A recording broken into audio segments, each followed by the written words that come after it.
कृष्ण प्रष्ठाय भूतले श्रीमते भक्ति वेदांत स्वामिनिधि नामिने नमस्ते सारस्वत देवे गौरवाणी प्रचारिणे निर्विशेष शून्यवादी पाश्चात्य देशधारे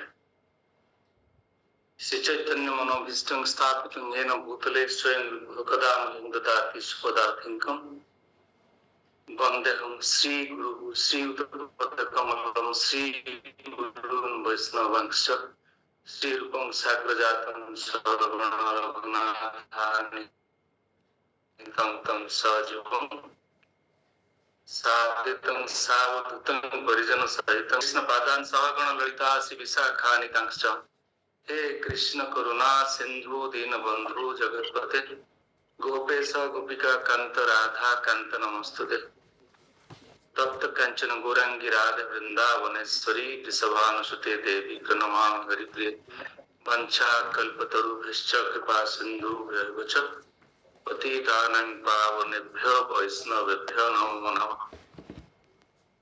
नमो महावतान्नाय कृष्ण प्रेम प्रदायते कृष्णाय कृष्ण चैतन्य नाम्ने गौरतिस्य नमः। जय श्री कृष्ण चैतन्य प्रभु नित्यानंद श्री अद्वैत गदाधर श्रीवासादि गौर भक्त वृंद। हरे कृष्ण कृष्ण कृष्ण हरे हरे हरे राम राम राम हरे हरे। ओम नमो भगवते वासुदेवाय। ओम नमो भगवते वासुदेवाय। ओम नमो भगवते वासुदेवाय। ओम नमो भगवते वासुदेवाय। ओम नमो भगवते वासुदेवाय। ओम नमो भगवते वासुदेवाय। तो हरे कृष्ण उपस्थित समस्त हरे कृष्ण दंडवत वैष्णव वृंद, हमें भगवत गीता आज द्वितीय अध्याय पदार्पण करवा। द्वितीय अध्याय गोटे गुरुत्वपूर्ण अध्याय भगवत गीतार। द्वितीय अध्याय को सांख्य योग कहुए। सांख्य योग माने speculative philosophy, the understanding between spirit and matter. भौतिक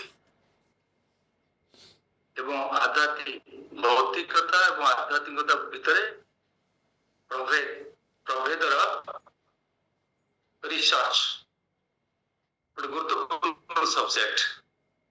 से लिखा गीतार प्रतिपाद्य विषय सारांश।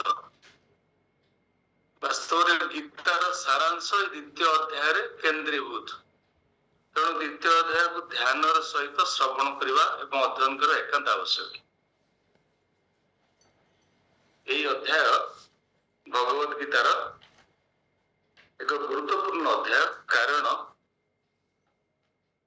शरीर और आत्मा मध्य प्रभेद को यही अध्याय आम निरूपण कर। तेणु जो मैंने भगवत दर्शन भक्ति योग मार्ग अग्रगति कर अध्याय को अत्यंत गुरुत्वपूर्णतार सहित ग्रहण कर आवश्यकता कहीं अच्छी ना। प्रथम आत्मा और शरीर भीतर प्रभेद को मुझे ठीक भाव बुझीपारि तेज भक्ति जाजन को सफल हो पारि। Difference between spirit and matter. मुझे ब्रह्मस्मि, मु शरीर नुहे। शरीर भूल परिचय आज पर्यंत अनंत जोनि परिभ्रमण करुच्ची। मोर परिचय कौन? मो शरीर। वास्तव में मो शरीर नुहे, मो आत्मा। बारंबार शरीर बद हो। तेणु मोर स्वरूप स्थिति, मोर कन्स्टिट्यूशनल पोजिशन निरूपण करने एकांत आवश्यक। कौन सी कर्तव्य व कर्म पूर्व आप विचार करेंगे आप निजे किए। वास्तव में कन्स्टिट्यूशनल आप कौन, आप परिचय कौन? बिना परिचय परिचय विषय जो संधान नहीं, जो इनफॉरमेशन नहीं, कौन सी कार्य आप सफल हो पारे नहीं। से ये अध्याय आमको निरूपण कर सहायक जे आमर वास्तव परिचय कौन, आम वास्तव आत्मा ना शरीर। से जो अर्जुन भाव विषाद योग सृष्टि हेछि विषाद योग कारण विषाद रे से दग्धीभूत जेमते आमे सब जीवात्मा माने क्लेशाग्नि रे दग्धीभूत होछन प्रत्येक मुहूर्त रे ए भौतिक जगत दुखपूर्ण जगत भौतिक जगत रे सुखर संधान करबा श्रम ये वही केवल केवल एक वृथा परिश्रम किंतु आमे सुख प्राप्ति करिबा आनंद प्राप्ति करिबा तार सूत्र बा मंत्रटा को आमे बुझिबा दरकार भक्ति योग माध्यम रे भगवान को सेवा कले अपन अनंत सुख पाई परिबे जदि भौतिक जगत दुखपूर्ण जगत कारण अपन बहिरंगा शक्ति रु निज बहिर्भूत करी अंतरंगा शक्ति रे आश्रय नेबे एवं अंतरंगा शक्ति अनंत सुख प्रदान करिवे कारण लादिन शक्ति अंतरंगा शक्ति रो पर्यायभूत सेति पई ए अध्याय को आमे सठिक भाव में अध्ययन करना एकांत आवश्यक एक क्रम रे आमे देखिबा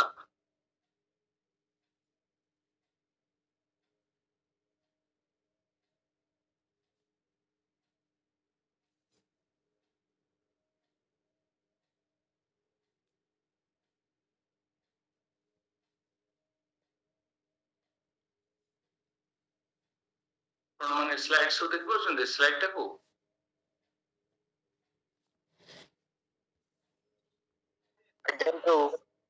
देखियो स्लाइड अच्छा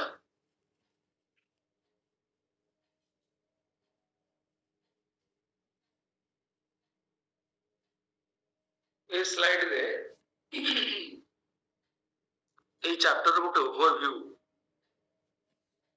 ए साइड रो गोटे ए अध्याय रो गोटे कंप्लीट ओवरव्यू ए स्लाइड रे अपन देखि परिबे ए अध्याय सांख्य योग द्वितीय अध्याय भगवत गीता 72 श्लोक रे अंतर्भुक्त प्रथम 1 रु 10 श्लोक रे अर्जुन भगवान पाखरे शरणापन्न हेबे शिष्यते अहम साधिमाम तम प्रपन्नम अर्जुन बुझी परिबे कृष्ण भगवान से तांकर सखा नुहंती तेणु से तांको ए जो विपद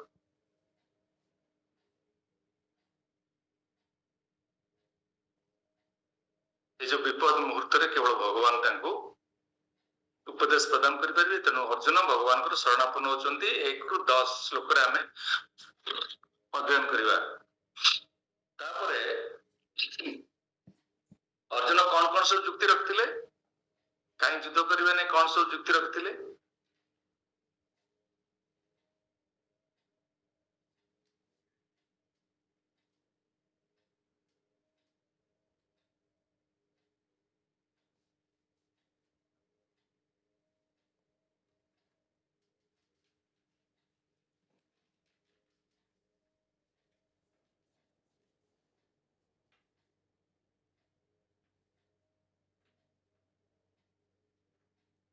समस्त वीडियो सब स्विच ऑफ करछन्ती किछि बुझियोन सब ऑन करन स्विच ऑन कले भलो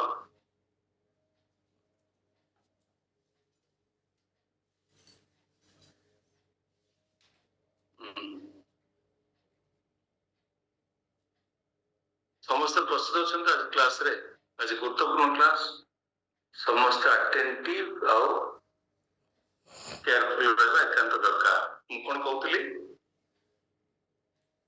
अर्जुन पूर्व अध्याय जुक्ति करथिले युद्ध करिवे नहीं जुक्ति रे कोन सब थिला गोटे थिला के कहबे कंपाशन दया दया तांकर सहोदर मान प्रति दया सृष्टि हला तो से अर्जुन को भगवान कहले मु युद्ध करिवे नहीं तापरे से सुख भोग करि परिवे नहीं से पापपूर्ण कार्य नर हत्या रूपक पाप कार्य रे अंतर्भुक्त हेबे तापर तांकर वंश ध्वंस हो चारोटी थिला ताकू भगवान ए अध्याय रे गोटिक पर गोटे केमती खंडन करिवे ज्ञान माध्यम रे कंपाशन को बा जो दया तांकर तर्कटा अजुक्तिक थिला जुक्ति संबंधित नहीं ताकू भगवान कोन करिवे डिफीट करिवे 11 रु 30 नंबर श्लोक रे 31 नंबर 37 नंबर श्लोक रे जो एंजॉयमेंट एवं सिनफुल रिएक्शंस को प्रतिहत करिवे।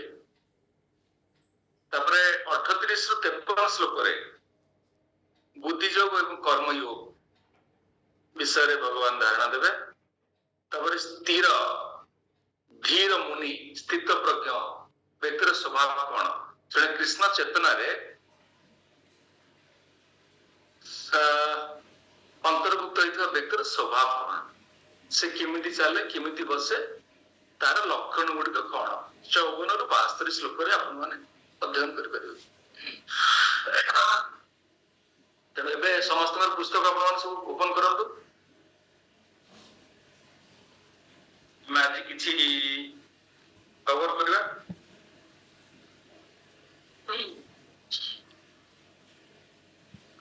51 नंबर श्लोक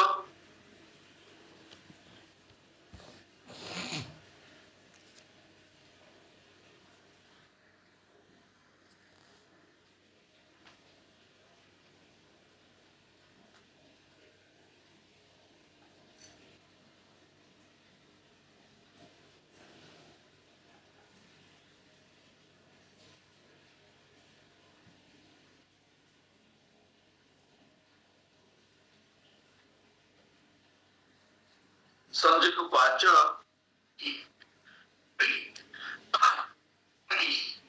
अंतथा कृपया विष्टम अश्रु पूर्णाकुलीक्षणम विसिदंतमिदं वाक्यम वाच मधुसूदन।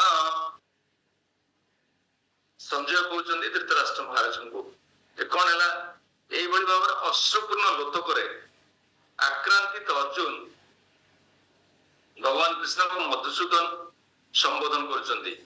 कारण भगवान का नाम मधुसूदन से मधु नाम को दैत्य को हत्या करथिले।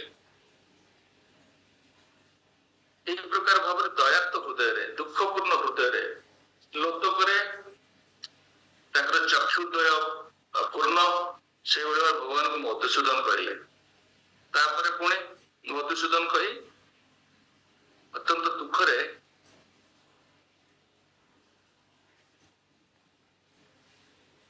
से कहले भावात्री श्री प्रभुपाद महाराज बुझाती अर्जुन को जो अनुकंपा बा दया प्रकाशित होता ताहा जल बुड़ी गोटे मृत व्यक्तिर पोशाक को उद्धार करिवार जो योजना जो जल बुड़ी जाउची मुमूर्ष अवस्था अच्छी तार पोशाक को उद्धार करिवार योजनाटा गोटे योजना श्रम ताकू केमती उद्धार कर से विषय न भाविकी तार जब पोशाक उद्धार कर भावे ताभली एक व्यर्थ प्रचेषा से भाव शरीर आत्मा को विनाश कर ना। तेणु शरीर सेमती गोटे पोशाक भली तेणु पोशाक को उद्धार कर पोशाकर मोहरे जड़े आक्रांत दुख प्रकाश कर गोटे उदाहरण ये श्री प्रभुपाद महाराज भावार्थ देते। यही प्रकार भाव जो अर्जुन दुख थिला जो जो जो मोह थिला बा जो अनुकंपा थिला वास्तव में युक्तियुक्त नुहे। भगवान बर्तमान कहले यही प्रश्न यही संजय को धृतराष्ट्र को कहते भगवान बर्तमान अर्जुन को शिक्षा देवा आरंभ कले। श्री भगवान अनुवाच ये आम कहीपर मधुसूदन मधुसूदन शब्द अर्थ मधुरूप डिमन भगवान बध करथिले।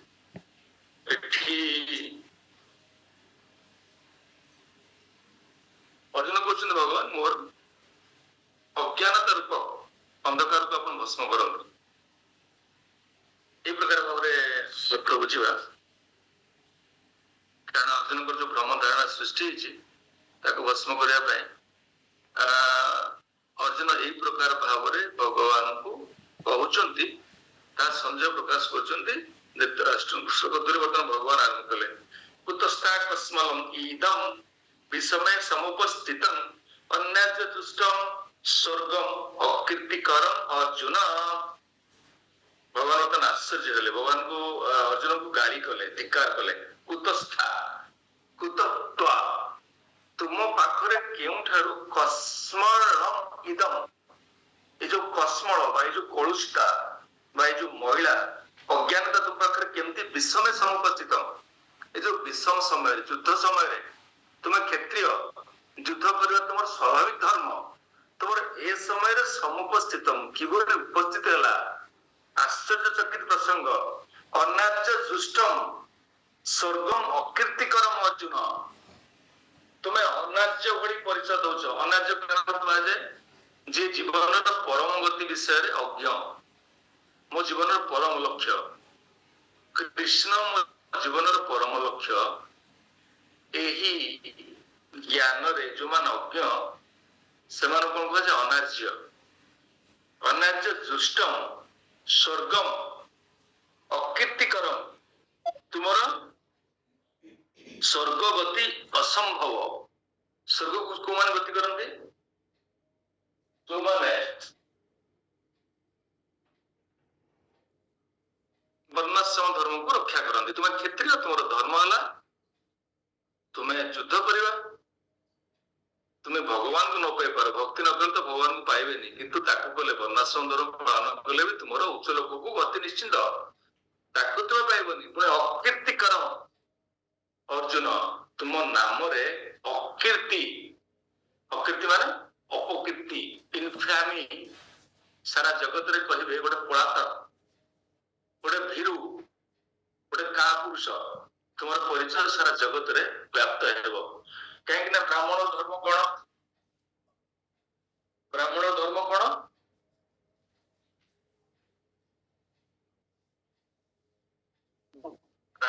हूँ सम दम तप शौच ख्याति मार्जपम एवच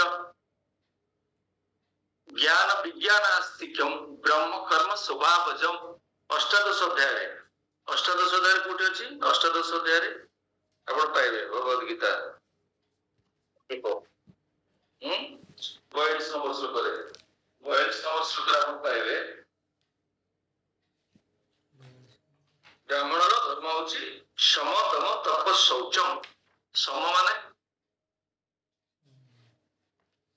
कौन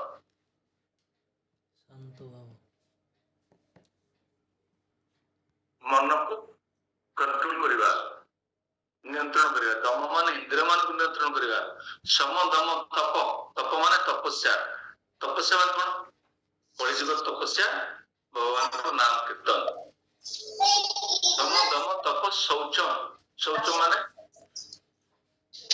कौन परिच्छन्नता शौचता शांति सहनशीलता आर्जव हूँ साधुता ज्ञान विज्ञान ज्ञान माने शास्त्र ज्ञान एवं निजर अनुभव ज्ञान विज्ञान माने आपण भक्ति साधन करके शास्त्र अध्ययन करके जहाँ जहाँ आपण कहिबे ता होची विज्ञान सेल्फ रिलाइज नॉलेज आस्तिक्यम कोन रिलीजियसनेस धर्म विश्वास ये सब हूँ ब्राह्मण कर्म क्षत्रिय कर्म कौन तापर श्लोक सर्जं तेज धृतिर्धाध्यम सर्जं तेज धृतिर्दाक्ष्यम उद्देचापि अपलायनम दानम ईश्वर भावश्च क्षत्रं कर्म शुभापजम कौन वीरत्व शक्ति तेज धृति माने शपथ डिटर्मिनेशन दाक्ष माने रिसोर्सफुलनेस संपूर्ण भाव प्रस्तुत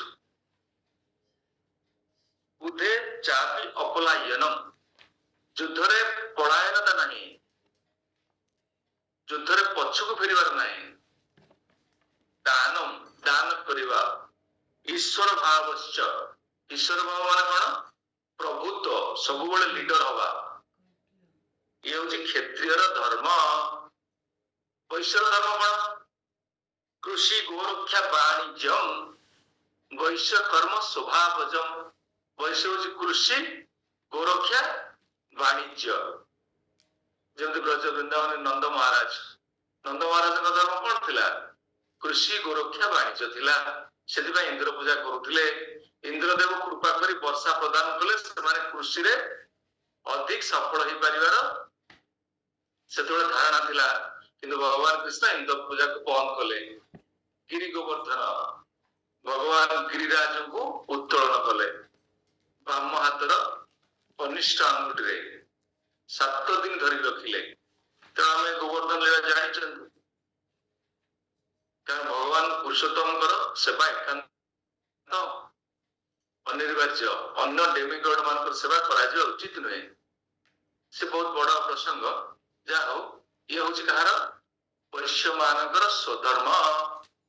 ତାପରେ ପରିଚର୍ଯାତ୍ମକ କର୍ମ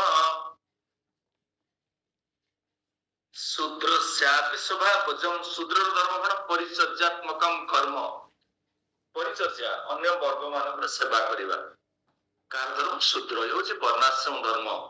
ତୁମେ କ୍ଷତ୍ରିୟ ଅର୍ଜୁନ, ତୁମର ଧର୍ମ ସ୍ୱଧର୍ମ ଯୁଦ୍ଧ କରିବା। ଯୁଦ୍ଧରେ ପଳାତ ବଳି ପଛକୁ ଫେରିବା କ୍ଷତ୍ରିୟର ଧର୍ମ ନୁହେଁ।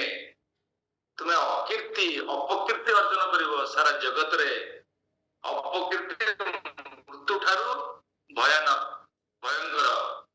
ତୁମର ମୃତ୍ୟୁ ହେଇଯିବା ତାଠାରୁ ଶ୍ରେୟସ୍କର। ଭଗବାନ ଗାଳି କରୁଛନ୍ତି ଅର୍ଜୁନଙ୍କୁ।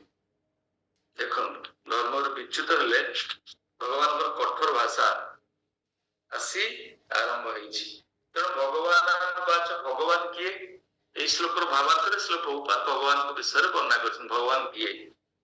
ଭଗବାନ କିଏ ଆପଣ ବିଷ୍ଣୁ ପୁରାଣରେ 6:5-47 ଶ୍ଲୋକରେ ପାଇବେ। ଐଶ୍ୱର୍ଯ୍ୟସ୍ୟ ସମଗ୍ରସ୍ୟ ବୀରସ୍ୟ ୟଶସ୍ୟ ଶ୍ରିୟଃ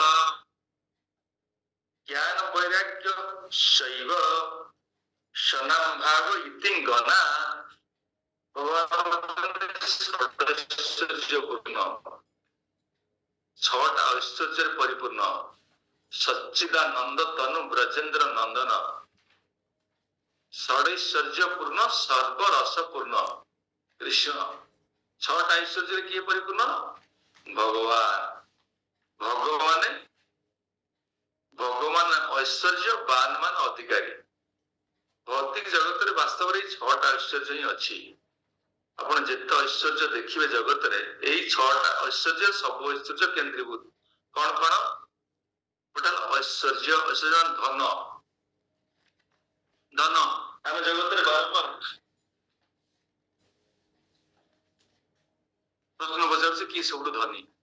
ଆରେ କିଏ ସବୁଠୁ ଧନୀ? ଓଡିଶାରେ କିଏ ଧନୀ ଥିବ, ଭାରତରେ କିଏ ଧନୀ ଥିବ, ପୃଥିବୀରେ ସବୁଠୁ ଧନୀ ଥିବ?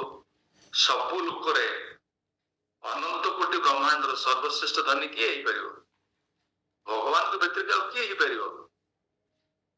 ଲକ୍ଷ୍ମୀ ବା ଯାହାର ପାଦ ସେବା କରନ୍ତି, ଶ୍ରୀବତ୍ସ ଚିହ୍ନ ଭଗବାନଙ୍କ ବକ୍ଷରେ, ଲକ୍ଷ୍ମୀ ମହାରାଣୀଙ୍କର ଶ୍ରୀବତ୍ସ ଚିହ୍ନ ଭଗବାନଙ୍କ ପାଖରେ।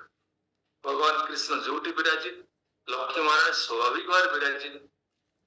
ଆମ ଐଶ୍ୱର୍ଯ୍ୟ ପାଇଁ ଗୋଟେ ଅଲଗା ସ୍ୱତନ୍ତ୍ର ଭାବରେ ପ୍ରୟାସ କରୁଛେ। କୃଷ୍ଣ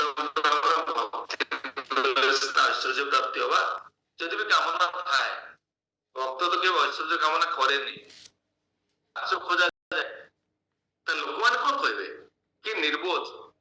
ଧ୍ରୁବ ମହାରାଜ କେତେ କ୍ରନ୍ଦନ କଲେ। ଆରେ ରାଜା ହବାର କାମନା ନେଇକି ଭଗବାନ ପ୍ରସନ୍ନ କଲେ। ଭଗବାନ ପାଇଗଲା ପରେ କଣ କହିଲେ? ସ୍ୱାମୀ କୃତାର୍ଥସ୍ମି ବରଂ ନ ୟାଚେ। ହେ ଭଗବାନ, ମୁଁ ଗୋଟେ କାଚ ଖୋଜୁଥିଲି, କାଞ୍ଚନ ପାଇଛି, ମୋ ଜୀବନରେ କଣ ଦରକାର? କ୍ରନ୍ଦନ କଲେ। ନା, ତୁମେ କାମନା କରୁଥିଲ ରାଜା ହେବା ପାଇଁ। 36,000 ବର୍ଷ ରାଜା ହୁଅ। ଧ୍ରୁବ ମହାରାଜ ଠକିଗଲେ। ଆପଣ ଭକ୍ତି କରିବେ, ଭୌତିକ କାମନା କେବେ କରିବେନି। କୃଷ୍ଣ ଅନ୍ତର୍ଯ୍ୟାମୀ ଭାବଗ୍ରାହୀ, ଭୌତିକ କାମନା ଯାହା କରିବେ ଦେଇଦେବେ। ସେଥିପାଇଁ ତ ସୁଦାମା ସବୁବେଳେ ନୀରବ ଥିଲେ, ନିର୍ବିକାର ଥିଲେ। କୃଷ୍ଣଙ୍କୁ ମୋର ଅସହାୟତା କେବେ ମୁଁ ପ୍ରଦର୍ଶନ କରିବିନି। ମରିଯିବି, କୃଷ୍ଣ ମୋର ବାଲ୍ୟ ବନ୍ଧୁ ଥିଲେ। କରୁଥିଲେ, କିନ୍ତୁ ମୁଁ ଭଗବାନଙ୍କୁ ମୋର ଅସହାୟତା କେବେ ବି ପ୍ରଦର୍ଶନ କରିବିନି। ତାଙ୍କ ମନରେ କିଞ୍ଚିତ ମାତ୍ର କ୍ଲେଶ ମୁଁ ଦେବିନି। ଆରେ ତୁମେ ଯାଅ, ସୁଦାମଣି କଣ କହୁଛନ୍ତି? ତୁମେ ଯାଅ, ଆମେ ବଞ୍ଚିଯିବା। ଛୋଟ ପିଲା ଛଟପଟରେ କ୍ରନ୍ଦନ କରୁଛନ୍ତି, ଖାଇବା ଉପରେ କିଛି ନାହିଁ, ତମେ ଯାଇ କୁହ ମୁଁ ତମ ବାଲ୍ୟ ବନ୍ଧୁ ଥିଲି, ଏତିକି କଥା କହିବା ପାଇଁ ନା କେବେନି ମୋର ଇସ୍ତିସା ଆସିପାରେ, ଦୁଃଖ ଆସିପାରେ, ତୁମେ ଯାଅ। ବାରମ୍ବାର ନେଉରାଉଛନ୍ତି, ପାଦରେ ପଡୁଛନ୍ତି, ସିଧା ମାଡ। ଠିକ ଅଛି, ଯିବି କିନ୍ତୁ ନୀରବ ରହିବି, କିଛି କହିବିନି। ଦେଖନ୍ତୁ ଭକ୍ତର ଭାବନା ଭକ୍ତି ଜଗତରେ କେମିତି କଣ ସ୍ୱଭାବ ପାଏ। ଆମେ ଭୌତିକ କାମନା କଣ, ଭଗବାନ ସମସ୍ତ ଐଶ୍ୱର୍ଯ୍ୟର ସମ୍ପୂର୍ଣ୍ଣ ଅଧିକାରୀ, ଐଶ୍ୱର୍ଯ୍ୟସ୍ୟ ସମଗ୍ରସ୍ୟ ବୀର୍ୟ। ବୀର୍ୟ ମାନେ କଣ? ବୀର୍ୟ ମାନେ ଶକ୍ତି, ବୀର୍ୟ, ୟଶ, ୟଶ, ଶ୍ରେୟ, ସୌନ୍ଦର୍ଯ୍ୟ, ଜ୍ଞାନ, ବୈରାଗ୍ୟ, ଏ ଛଅଟା ଐଶ୍ୱର୍ଯ୍ୟର ଯିଏ ଅଧିକାରୀ ତାଙ୍କୁ ଭଗବାନ କୁହାଯାଏ, ସମ୍ପୂର୍ଣ୍ଣ ଅଧିକାରୀ। ତେଣୁ ଭଗବାନଙ୍କ ନାଁ ହଉଛି ଷଡ଼ୈଶ୍ୱର୍ଯ୍ୟ ପୂର୍ଣ୍ଣ। ଈଶ୍ୱର ପରମ କୃଷ୍ଣ ସଚ୍ଚିଦାନନ୍ଦ ବିଗ୍ରହ ଅନାଦି ଆଦି ଗୋବିନ୍ଦମ୍ ସର୍ବ କାରଣ କାରଣମ୍। ବ୍ରହ୍ମା, ବ୍ରହ୍ମ ସଂଗୀତରେ ଭଗବାନ ପ୍ରେୟାର କରୁଛନ୍ତି। ତେଣୁ ଭଗବାନ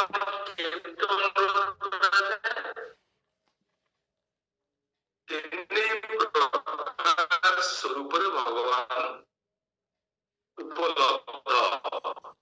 କୋଉ ଭାବରେ କିଏ କିଏ ଭଗବାନଙ୍କୁ ଆତ୍ମା ୟତ୍ ଜ୍ଞାନମ୍ ଅଦ୍ୱୟମ୍ ବ୍ରହ୍ମେତି ପରମାତ୍ମେତି ଭଗବାନାତି ଶବ୍ଦତେ, କିଏ କିଏ ଭଗବାନ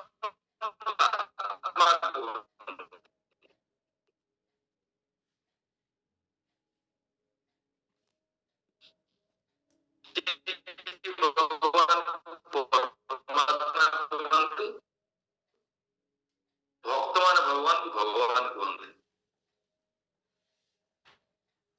ଯୋଉମାନେ ଆତ୍ମା ହେଲା ସୂର୍ଯ୍ୟ ମଣ୍ଡଳ, ଯୋଉମାନେ ଭଗବାନ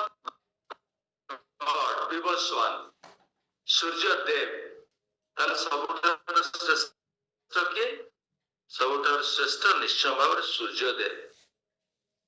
ସୂର୍ଯ୍ୟ ରଶ୍ମି, ତାଙ୍କଠାରୁ ବିକିରଣ ହଉଛି ଯୋଉ ରଶ୍ମି, ଇଏ ଯଦିଓ ଭଗବାନଙ୍କର ଅନୁଭବ, ଏସବୁ ଅନୁଭବ ହଉଛି ଆଂଶିକ ଅନୁଭବ, ପୂର୍ଣ୍ଣ ଅନୁଭବ ନୁହେଁ। ତେଣୁ ଭଗବାନଙ୍କର ପୂର୍ଣ୍ଣ ଅନୁଭବ ହଉଛି ଭଗବାନ ଷଡ଼ୈଶ୍ୱର୍ଯ୍ୟ ପୂର୍ଣ୍ଣ, ବ୍ରଜେନ୍ଦ୍ର ନନ୍ଦନ, ପବିତ୍ର ବ୍ରଜଭୂମିର ଯିଏ ହଉଛନ୍ତି ଗୋବିନ୍ଦ, ଯେ ପୁରୁଷୋତ୍ତମ, ଯିଏ ଗୋପୀ ମାନଙ୍କ ସହିତ ରାସ ନୃତ୍ୟ କରୁଥିଲେ, ଗିରିଗୋବର୍ଦ୍ଧନ ଉତ୍ତୋଳନ କରୁଥିଲେ, ଗୋପ ମାନଙ୍କର ସଖା ଥିଲେ। ଭଗବାନଙ୍କର ସବୁ ଦିବ୍ୟ, ଭଗବାନ ହଉଛନ୍ତି ଲୀଳା ପୁରୁଷୋତ୍ତମ, ଲୀଳା ବିନ୍ୟାସ। ଆଉ ଦଶମ ସ୍କନ୍ଧ ଭାଗବତମରେ ସନ୍ଧାନ ପାଇବା, ସିଏ ହଉଛନ୍ତି ଭଗବାନ। ତେଣୁ ଭଗବାନଙ୍କର ଭକ୍ତଙ୍କର ଅନୁଭବ ସର୍ବଶ୍ରେଷ୍ଠ ଅନୁଭବ। ସେଇଥିପାଇଁ ଭଗବାନ ସବୁ ଯୋଗୀ ମାନଙ୍କ ମଧ୍ୟରେ ଶ୍ରେଷ୍ଠ। କୋଉଠି କହିଲେ? ଷଷ୍ଠ ଅଧ୍ୟାୟରେ ପଢିବା, ୟୋଗୀ ନାମ ସର୍ବେଶାଂ ମତ୍ ଗତେନ ଅନ୍ତରାତ୍ମନା ସଦାବାନ୍ ଭଜତେ ୟୋ ମାମ୍ ସମୟୁକ୍ତ ତମ ମତ। ସମସ୍ତ ଯୋଗୀ ମାନଙ୍କ ଭିତରେ ଶ୍ରେଷ୍ଠ ହେଲେ ଭକ୍ତ। ଏ ଶ୍ଲୋକରେ ଭାଗବତରେ ଶ୍ଲୋକ ପ୍ରଭୁପାଦ ତାକୁ ବିସ୍ତାର ଭାବରେ କରିଛନ୍ତି। ଆପଣଙ୍କର ପ୍ରଶ୍ନ ଆସିପାରେ ସିବିଏରେ। ତେଣୁ ଭାଗବତରେ ବି କୃଷ୍ଣଙ୍କୁ ଭଗବାନ ଭାବରେ ସ୍ୱତନ୍ତ୍ର ଭାବରେ ବ୍ୟାସଦେବ ଏଇ ଶ୍ଲୋକଟାକୁ ପରେ ଇନସର୍ଟ କଲେ। ଭାଗବତଙ୍କୁ ଲେଖି ସାରିଲା ପରେ ସେ ବି ଦୁଃଖରେ ଜର୍ଜରିତ ହେଲେ, କାରଣ ଭଗବାନଙ୍କର ଇଣ୍ଟ୍ରୋଡକ୍ସନ ଯେ ଭଗବାନ ହଉଛନ୍ତି ପରମ ଈଶ୍ୱର, ଭଗବାନ ପୁରୁଷୋତ୍ତମ, ଭଗବାନ ସର୍ବଶ୍ରେଷ୍ଠ, ସର୍ବଜ୍ଞାନମୟ, ସର୍ବଶକ୍ତିମୟ, ଅଭିଜ୍ଞ ସ୍ୱରାଟ। ଏହି ଶ୍ଲୋକରେ ସେ ଲେଖିଲେ, ଏତେ କାଂଶ କଲା ପୁଂସ କୃଷ୍ଣସ୍ତୁ ଭଗବାନ ସ୍ୱୟଂ ଇନ୍ଦ୍ରାଣୀ ବ୍ୟାକୁଲଂ ଲୋକଂ ମୃଦୟନ୍ତି ୟୁଗେ ୟୁଗେ। ଯେତେ ଭଗବାନଙ୍କର ସବୁ ଅବତାର ଆପଣ ଦେଖୁଛନ୍ତି, ସବୁ ଭଗବାନଙ୍କର ସ୍ୱ ଅଂଶ। ଭଗବାନ ରାମ, ନରସିଂହ, ବରା, କୁର୍ମ, କଚ୍ଛ, ସବୁ ଅବତାର ଭଗବାନଙ୍କର କଣ? ସ୍ୱାଂଶ, ସ୍ୱ ଅଂଶ। କିନ୍ତୁ କୃଷ୍ଣ ହଉଛନ୍ତି କଣ? କୃଷ୍ଣ କଣ? କୃଷ୍ଣ ହଉଛନ୍ତି କୃଷ୍ଣସ୍ତୁ ଭଗବାନ ସ୍ୱୟଂ। କୃଷ୍ଣ ହଉଛନ୍ତି ଭଗବାନ संपूर्ण स्वरूप तेणु आम समस्त बहुत भाग्यवान कहीं आमर moment Krishna consciousness moment Srila Prabhupada एते गौरवमय परंपरा को आमको उत्सर्ग आमको उत्सर्ग करी आमको दान कर देइचंती तेणु श्रील प्रभुपाद प्रत्येक समय आम प्रत्येक मुहूर्त millions and trillions of tributes प्रदान करने दरकार। प्रभुपाद आम जीवन को धन्य कर देइचंती केवल श्री प्रभुपाद कृष्ण जहाँ करती भक्त रूपाटा को द्विगुणित कर दिए भक्त कृष्ण कृपा और अधिक वर्धन कर दिए बुझीपार तो ये जेहेतु भगवान अनुवाच कृष्ण भगवान ए विषय प्रभुपाद व्यवहार करे कृष्ण विषय संप्रसारित भाव भगवान जो षड़ैश्वर्यपूर्ण भगवान को वर्णना कर भगवान अर्जुन को धिकार कर तुम पाखे कलमश केमिति आसला पर श्लोक पुणी धिकार कर क्लैबमास्म गम पार्थ नैतत्तयुपपद्यते क्षुद्रं हृदय दौर्बल्यं त्यक्तोत्तिष्ठ परन्तप माने जे शत्रु मान को जय कर शत्रु हंताकारी अर्जुन को गोटे ना हूँ परंतप क्लैबम तुम पाखे क्लीबता ये तुम पाखे निष्क्रियता केमिति प्रकाशित है नैना तोई उपपद्यते क्षुद्रम हृदय दौर्बल्यम तुम हृदय पूरा दुर्बल वीर योद्धा क्षत्रिय तोर स्वभाव प्रकट होनी तुम द्रौबलतार कारण कौन बुझेगा कि नहीं तेणु ये कहला क्षत्रिय क्षत्रिय शब्द अर्थ कौन क्षत्राय क्षत्रिय जे अन्य को विपद उद्धार करे तब क्षत्रिय कहा जाए किंतु तुम्हें क्षत्रिय स्वभाव किसी प्रकट करुन पार्थ पृथा पुत्र पार्थ होचन के अर्जुन गोटे ना से पृथा पुत्र पृथा होचन कुंती महाराणी वसुदेव भौणी से विवाह करथिले ना हाँ से होचंती वसुदेव भौणी कार भौणी हाँ पार्थ माने अर्जुन करना पृथा पुत्र पृथा कुंती महाराणी होचंती वसुदेव भौणी वसुदेव पुत्र होचंती कृष्ण अर्जुन होचंती पंडुकर पुत्र तेणु ताकर संपर्क कुंती महाराणी अर्जुन पीयूषी रानी हेबे भूल कहली माँ हेबे कृष्ण पीयूषी हेबे से वसुदेव भौणी से पार्थ अर्जुन को डक जाए पार्थ पृथा पुत्र तो पाखे जो हृदय द्रौबल केमिति है आम वास्तव ब्राह्मण एवं क्षत्रिय ब्राह्मण हाँ जो माने ब्राह्मण से माने ब्रह्म पूरा दरकार जो माने ब्राह्मण ही ब्राह्मण कर्म करती ना से कौन कह ब्रह्म बंधु अस्वस्थ आम कौन कह ब्रह्म बंधु कारण ब्रह्मा ब्राह्मण परिवार जन्म है द्रोणाचार्य पुत्र ही से कौन करथिले ब्रह्मास्त्र प्रयोग करथिले जो हतताई आग्रेसर तो से ब्राह्मण कर्म कर ब्रह्म बंधु को आज तेणु तुम्हें क्षत्रिय कर्म कर तुम कौन कह क्षेत्र बंधु क्षत्रिय कूल वंशज होते भी तुम्हें क्षत्रिय स्वभाव प्रकट करूना तुम क्षेत्र बंधु धिकार कर अर्जुन वर्तमान कहले श्लोक कौन कहले अर्जुन श्लोक कौन कहले हमारे से बही देखु ये ओडिया किसी आसुनी तेणु हाँ अर्जुन उवाच कथम विस्ममहं संख्ये द्रोणं च मधुसूदन इद्रुभिः प्रतियोश्चामे पूजाः अरिसूदन भगवान को मधुसूदन कहते अरिसूदन कहले अरि माने शत्रु शत्रु हंताकारी भगवान अनेक शत्रु मान हत्या करछन्ति कृष्ण तेणु कृष्ण अन्य गोटे नाम अरिसूदन मधुरूप गोटे स्वतंत्र दैत्य को हत्या करते से होती मधुसूदन एटी भी अरिसूदन तुम्हें शत्रु मान हत्या कर मु किभली भाव एटी मधुसूदन कहते अरिसूदन भी कहते मु किभली भाव पितामह भीष्म द्रोणाचार्य गुरुदेव एमान मु किभली भाव हत्या करी मु केमिति गुरु सदन हेबी गुरु हत्याकारी को कौन कह गुरु सदन आपन नाम मधुसूदन अरिसूदन आप शत्रु हत्या कर मधु राक्षस को हत्या कर मु एमान हत्या कले मते कौन कह भीष्म सुदन एवं द्रोणसूदन बा गुरुसूदन आपण केमिति मते प्रवर्तौचंती मु केमिति शत्रुता आचरण करिवि पितामह भीष्म एवं गुरुदेव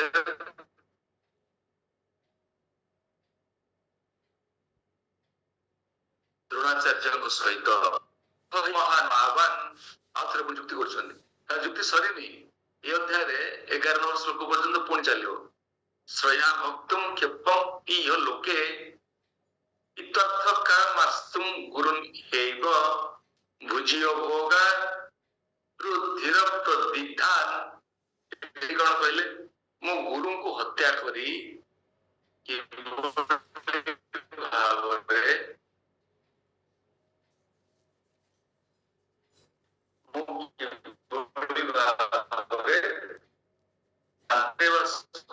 जीवन जापन करी बरं भिक्षावृत्ति कर बंचा श्रेयस्कर मुझे जघन्य अपराध मूलक कार्य गोटे सुपरियर्स मुझे भाव अपकर्म केवे भी करी ना तापर पुणी कौन कहले पुणी तर्क कर नचैत सीधा नचैत विद्मा कर्तरा नगर्य यद्वा जयम यदि बान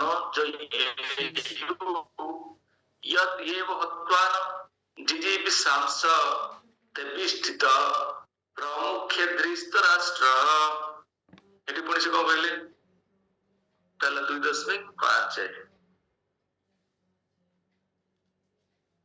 अच्छा 2.6 युद्धरे सेमानकु जितिबा जिनिबा बा सेमानकु द्वारा विचित हेबा केउंटा मानक पखरे भलो आमे जानि नाहु एके अर्जुन कंफ्यूज हेले मु कोन करिवि युद्धरे जितिबा श्रेयस्कर ना युद्धरे पराहत बा पराजित बा श्रेयस्कर एटी अर्जुनकर इंडिसिजन हेला निष्पत्ति रे विचलित हेले ये तर्क भी अर्जुन सहित भगवान सहित कर जहाँ को हत्या कर निजे बंची रहा आम चाहू ना से धृतराष्ट्र पुत्र मान बर्तमान आम मान सम्मुख युद्ध दंडायमान श्लोक 6 इंडिसिजन अर्जुन वर्तमान अस्थिर हेले विचलित हेले तांकर निष्पत्ति रे युद्ध करबा उचित बा युद्ध करबा अनुचित दीटा कथा ए श्लोक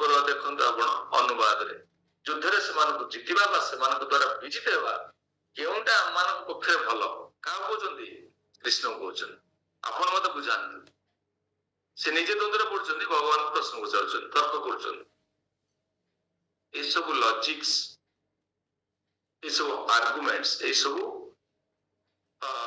एक्सप्लेनेशंस देला परे अर्जुन कृष्ण सहित पुणी तर्क अच्छी तेणु ये हूँ इंडिसिजन केतटा पॉइंट है आपनकर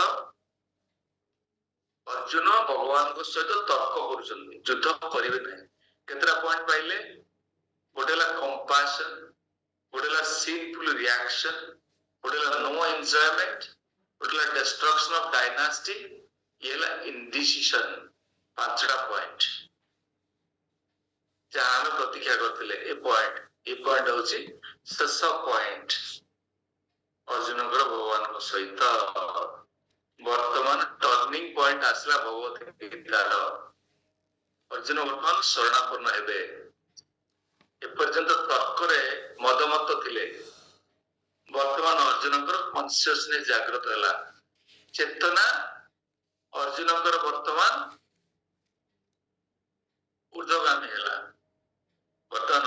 এই ଶ୍ଳୋକରେ ଭଗବାନଙ୍କର ଶରଣାପନ୍ନ ହେବେ, ଶିଷ୍ୟ ସବୁ ସ୍ୱୀକାର କରିବେ। এই ଶ୍ଳୋକ ଗୁରୁତ୍ୱପୂର୍ଣ୍ଣ ଶ୍ଳୋକ, ଆପଣଙ୍କର ଭର୍ଜ ମେମୋରାଇଜେସନରେ এই ଶ୍ଳୋକକୁ ଆପଣ ମନେ ରଖିବେ। ଭିଏମ୍ ଆସାଇନମେଣ୍ଟ ଅଛି। କାର୍ପଣ୍ୟ ଦୋଷ ଉପହତ ସ୍ୱଭାବ ପୃଚ୍ଛାମି ତ୍ୱଂ ଧର୍ମ ସମୁଢ ଚେତା ଯଶ୍ରେୟ ସ୍ୟାତ୍ ନିଶ୍ଚିନ୍ତଂ ଗୁହି ତତ୍ମେ ଶିଷ୍ୟ ଦେଲେ କାର୍ପଣ୍ୟ ଦୋଷ ଉପହତ ସ୍ୱଭାବ। ହେ ଭଗବାନ, ମୋର କାର୍ପଣ୍ୟତା ପ୍ରକାଶ ପାଇଛି। କାର୍ପଣ୍ୟ ଦୋଷରେ ମୁଁ ଆକ୍ରାନ୍ତିତ ହେଇଛି। କାର୍ପଣ୍ୟ କାହାକୁ କୁହାଯାଏ? କୃପଣ କାହାକୁ କୁହାଯାଏ? କୃପଣରୁ କାର୍ପଣ୍ୟ। କୃପଣ କାହାକୁ କୁହାଯାଏ? କୃପଣ କିଏ କହିବେ? କୃପଣ କାହାକୁ କୁହାଯାଏ?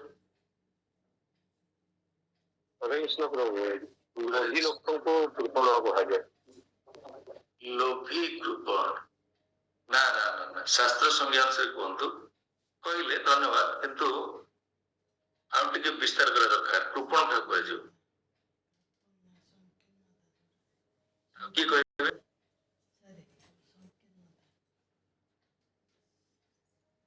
ଆପଣ ବ୍ରାହ୍ମଣର ଅପୋଜିଟ ହେଲା କୃପଣ। ବ୍ରାହ୍ମଣର ଅପୋଜିଟ ବା ବିପରୀତ କୃପଣ। ବ୍ରାହ୍ମଣ କାହାକୁ କହିବା? ବ୍ରାହ୍ମଣ କାହାକୁ କୁହାଯାଏ? ଏବେ ଆମେ ପଢିଲେ ବ୍ରହ୍ମ କର୍ମ ସ୍ୱଭାବଜମ୍ 18.42ରେ ବ୍ରାହ୍ମଣର ସ୍ୱଭାବ 12 ପ୍ରକାରର ଗୁଣ ବ୍ରାହ୍ମଣଙ୍କୁ ରହିବା ଦରକାର। ସେଠି 8ଟା ଗୁଣ ବର୍ଣ୍ଣନା କରାଯାଇଛନ୍ତି। ଭାଗବତ ମଧ୍ୟ ଆଉ 4ଟା ଗୁଣ। ବ୍ରାହ୍ମଣ 12 ଗୁଣର ଯୋଉମାନେ ଅଧିକାରୀ ସେମାନଙ୍କୁ ବ୍ରାହ୍ମଣ କୁହାଯାଏ। ତେଣୁ ସାରାଂଶରେ କହିଲେ ବ୍ରାହ୍ମଣ କାହାକୁ କୁହାଯାଏ? ଯେଉଁମାନେ ଭଗବତ ବିଜ୍ଞାନକୁ ଦାନ କରନ୍ତି। ବ୍ରାହ୍ମଣ ମାନେ ବୈଷ୍ଣବ, ବୈଷ୍ଣବ ମାନେ ଶ୍ରେଷ୍ଠ ବ୍ରାହ୍ମଣ। ଆପଣ ବ୍ରାହ୍ମଣର ଶେଷ ସ୍ତର ହଉଛନ୍ତି ବୈଷ୍ଣବ। କାରଣ ବ୍ରହ୍ମଂ ଜାନାତି ବ୍ରାହ୍ମଣ। ଯୋଉମାନେ ଭଗବାନଙ୍କୁ ବ୍ରହ୍ମନ କୁହନ୍ତି ସେମାନେ ବ୍ରାହ୍ମଣ। ଯୋଉମାନେ ଭଗବାନଙ୍କୁ ଭଗବାନ କୁହନ୍ତି ସେମାନେ ବୈଷ୍ଣବ। ଆଉ ଭଗବାନ ଅନୁଭୂତି ତ ଶ୍ରେଷ୍ଠ ଅନୁଭୂତି। ତେଣୁ ବୈଷ୍ଣବ ତ ସ୍ୱାଭାବିକ ଭାବରେ ଶ୍ରେଷ୍ଠ ବ୍ରାହ୍ମଣ। ଜନ୍ମାତ ଶୂଦ୍ର ଜାୟତେ ସଂସ୍କାରାତ୍ ବିଜ ଉଚ୍ୟତେ वेद पठेत भवेत विप्र ब्रह्मं जानाति ब्राह्मण कृष्णं जानाति वैष्णव। तेणु वैष्णव श्रेष्ठ। से वैष्णव ब्राह्मण समान भाव जो आम व्यवहार करू शब्द ब्राह्मण वैष्णव भावत ब्राह्मण। ब्राह्मण मान भक्त वैष्णव। तेणु क्या ब्राह्मण कहवा? जो मैंने दान करते भगवत विज्ञान जो दान करते से ब्राह्मण। जो भगवान कथामृत को दान करते दानी। बुझे ना ना? प्रताप रुद्र क्या कहते? महाप्रभु कहते बड़दाण्ड शुणी तो गोपी गीत शुणी ना ना? तव कथामृतम तप्त जीवनम कविभिरीडितं कर्मसपहं श्रवणमङ्गलं श्रीमद्तत्त्वं भुवि गृह्णन्ति भूरिदा जना।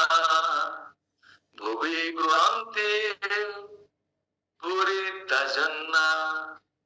भूरिदा जना सर्वश्रेष्ठ दानी। अधिक किए ही पारे जो भगवान कथामृत को दान कर। जो दान करते भगवान कथामृत से ब्राह्मण। कृपण माने संपूर्ण उल्टा। से संपूर्ण भाव में कृपण किसी दान करते ना। दर्शन कले आप क्षति हम बुझे ना? तेणु कृपण आमर संज्ञा आप प्राप्त हेल्ले प्रश्न आसपे आप शिविर। कृपण क्या कहते? ब्राह्मण क्या कहते? तेणु अर्जुन कहते मु कार्पण्य दोष उपहत स्वभाव। मोर स्वभावटा कार्पण्य दोष आक्रांतित I have been infected by miserliness. मोर माइजरलीनेस रूप डिजीज रोग पुणी कौन है? कार्पण्य दोष उपहत स्वभाव स्वभाव माने मोर धर्मटा मोर स्वभावटा मोर कैरेक्टरिस्टिक्सटा कौन है कार्पण्य दोष द्वारा उपहत चोरी हो जाइए इनफेक्टेड हो जाइए मोर स्वभाव मोर स्वरूप तो प्रकृति पृछामि तम धर्म समूढ़ चेता पुणी मोर कौन चेतनाटा मोर संपूर्ण विभ्रांत हो जाइए चेतनाटा कंटामिनेटेड कंकक्टेड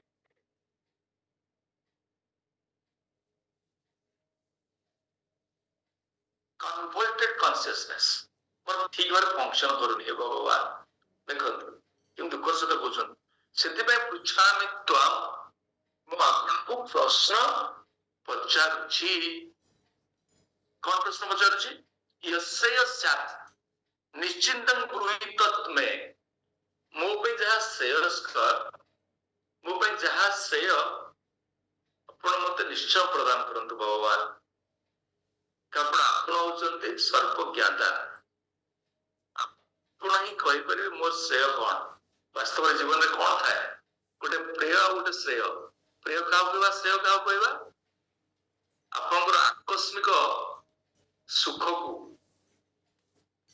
जहा आपण प्रदान करूची सेटा को आपण कोन कहबे प्रेय आपण जति मु एबे कोन करिवि गोटे मटन प्लेट दे देवी आसंता हम घरे खाइबे आपण खुशी जे ग्रहण करते आपण कोन कला आकस्मिक भाव रे गोटे सुख देला कोन कला आपण टंग टेस्ट पाए आपण चली गले किंतु आपण जीवन को नष्ट कर देला कृष्ण कॉन्शियसनेस रे आपण को संपूर्ण भाव रे विध्वस्त कर देला ए टिके स्वार्थ पाए श्रेय कोन कृष्ण प्राप्ति मो जीवन रे मु तपस्या करूची समस्त प्रकार त्याग तपस्या मु जीवन को संपूर्ण भगवान को समर्पण करिची मु कृष्ण को प्रेम निश्चय पाइबी एटा होछ कोन श्रेय यश्रेय सत् गृहीत मे मो जीवन श्रेय प्रहलाद महाराज कहि नथिले प्रहलाद महाराज काउ कहिथिले ताकर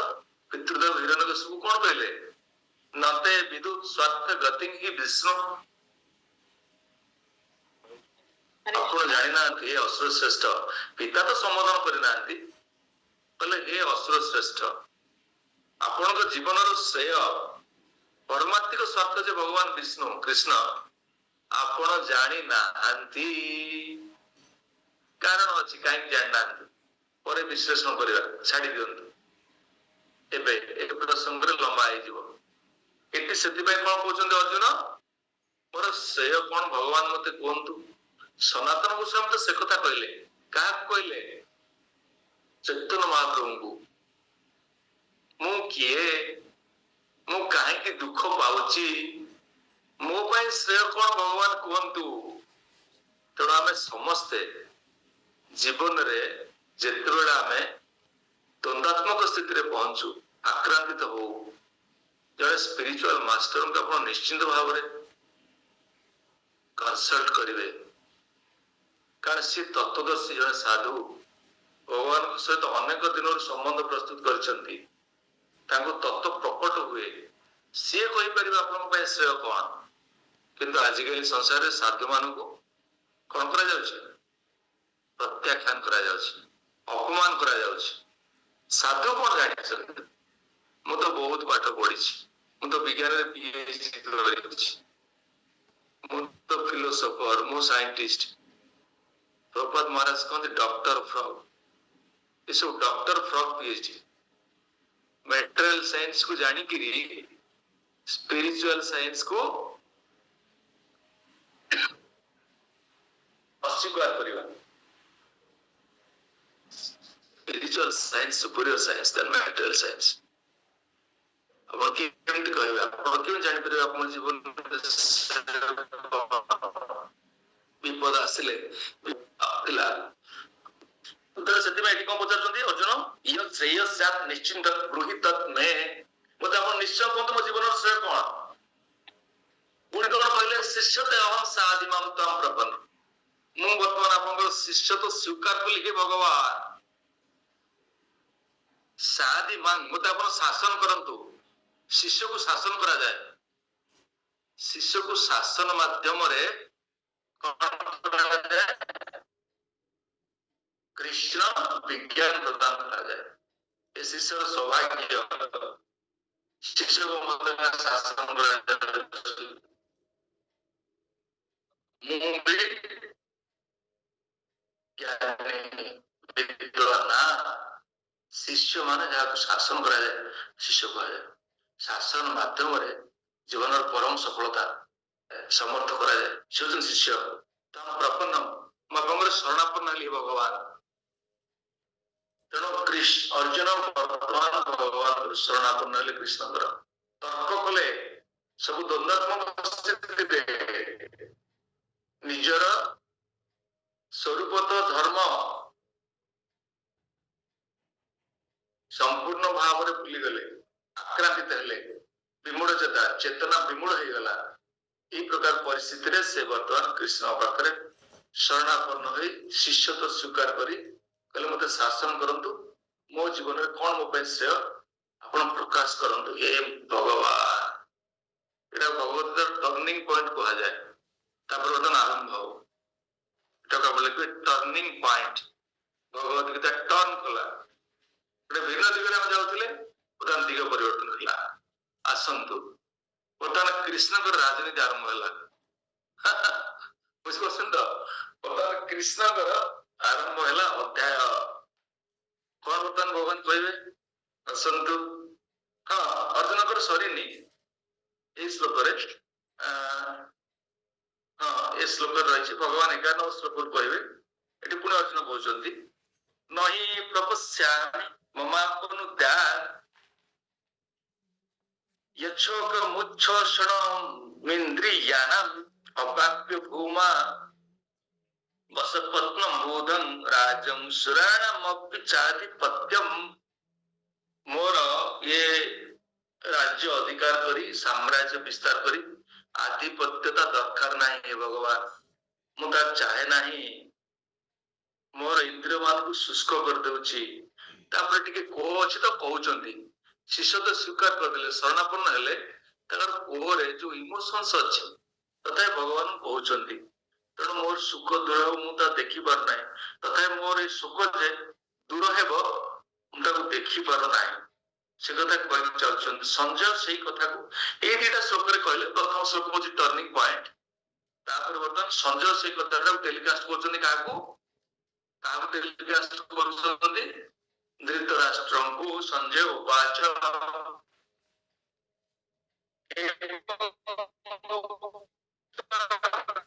केशम गुणाकेशः परं तपः। गुणाकेश का नाम अर्जुन को ना गुणाकेश। गुड़ाकु माने निद्रा एवं गुड़ाकु माने अज्ञानता। गुड़ाकु निद्रा एवं अज्ञानता अर्जुन जयजी ଦେଇଥିଲେ। अर्जुन को आउट ना भी परम तप पढ़िले जे माने शत्रु हंताकारी, शत्रु मानक दमन करते पारे। विश्वनाथ चक्रवर्ती बात कौन लिखती सारथी वर्षिणी रे केते प्रकार योद्धा अछंती, केते प्रकार योद्धा अछंती हम बेबेरे तो केते प्रकार रो वीर अछंती। रथा रथा तापरे अर्धरथा रथा महारथा।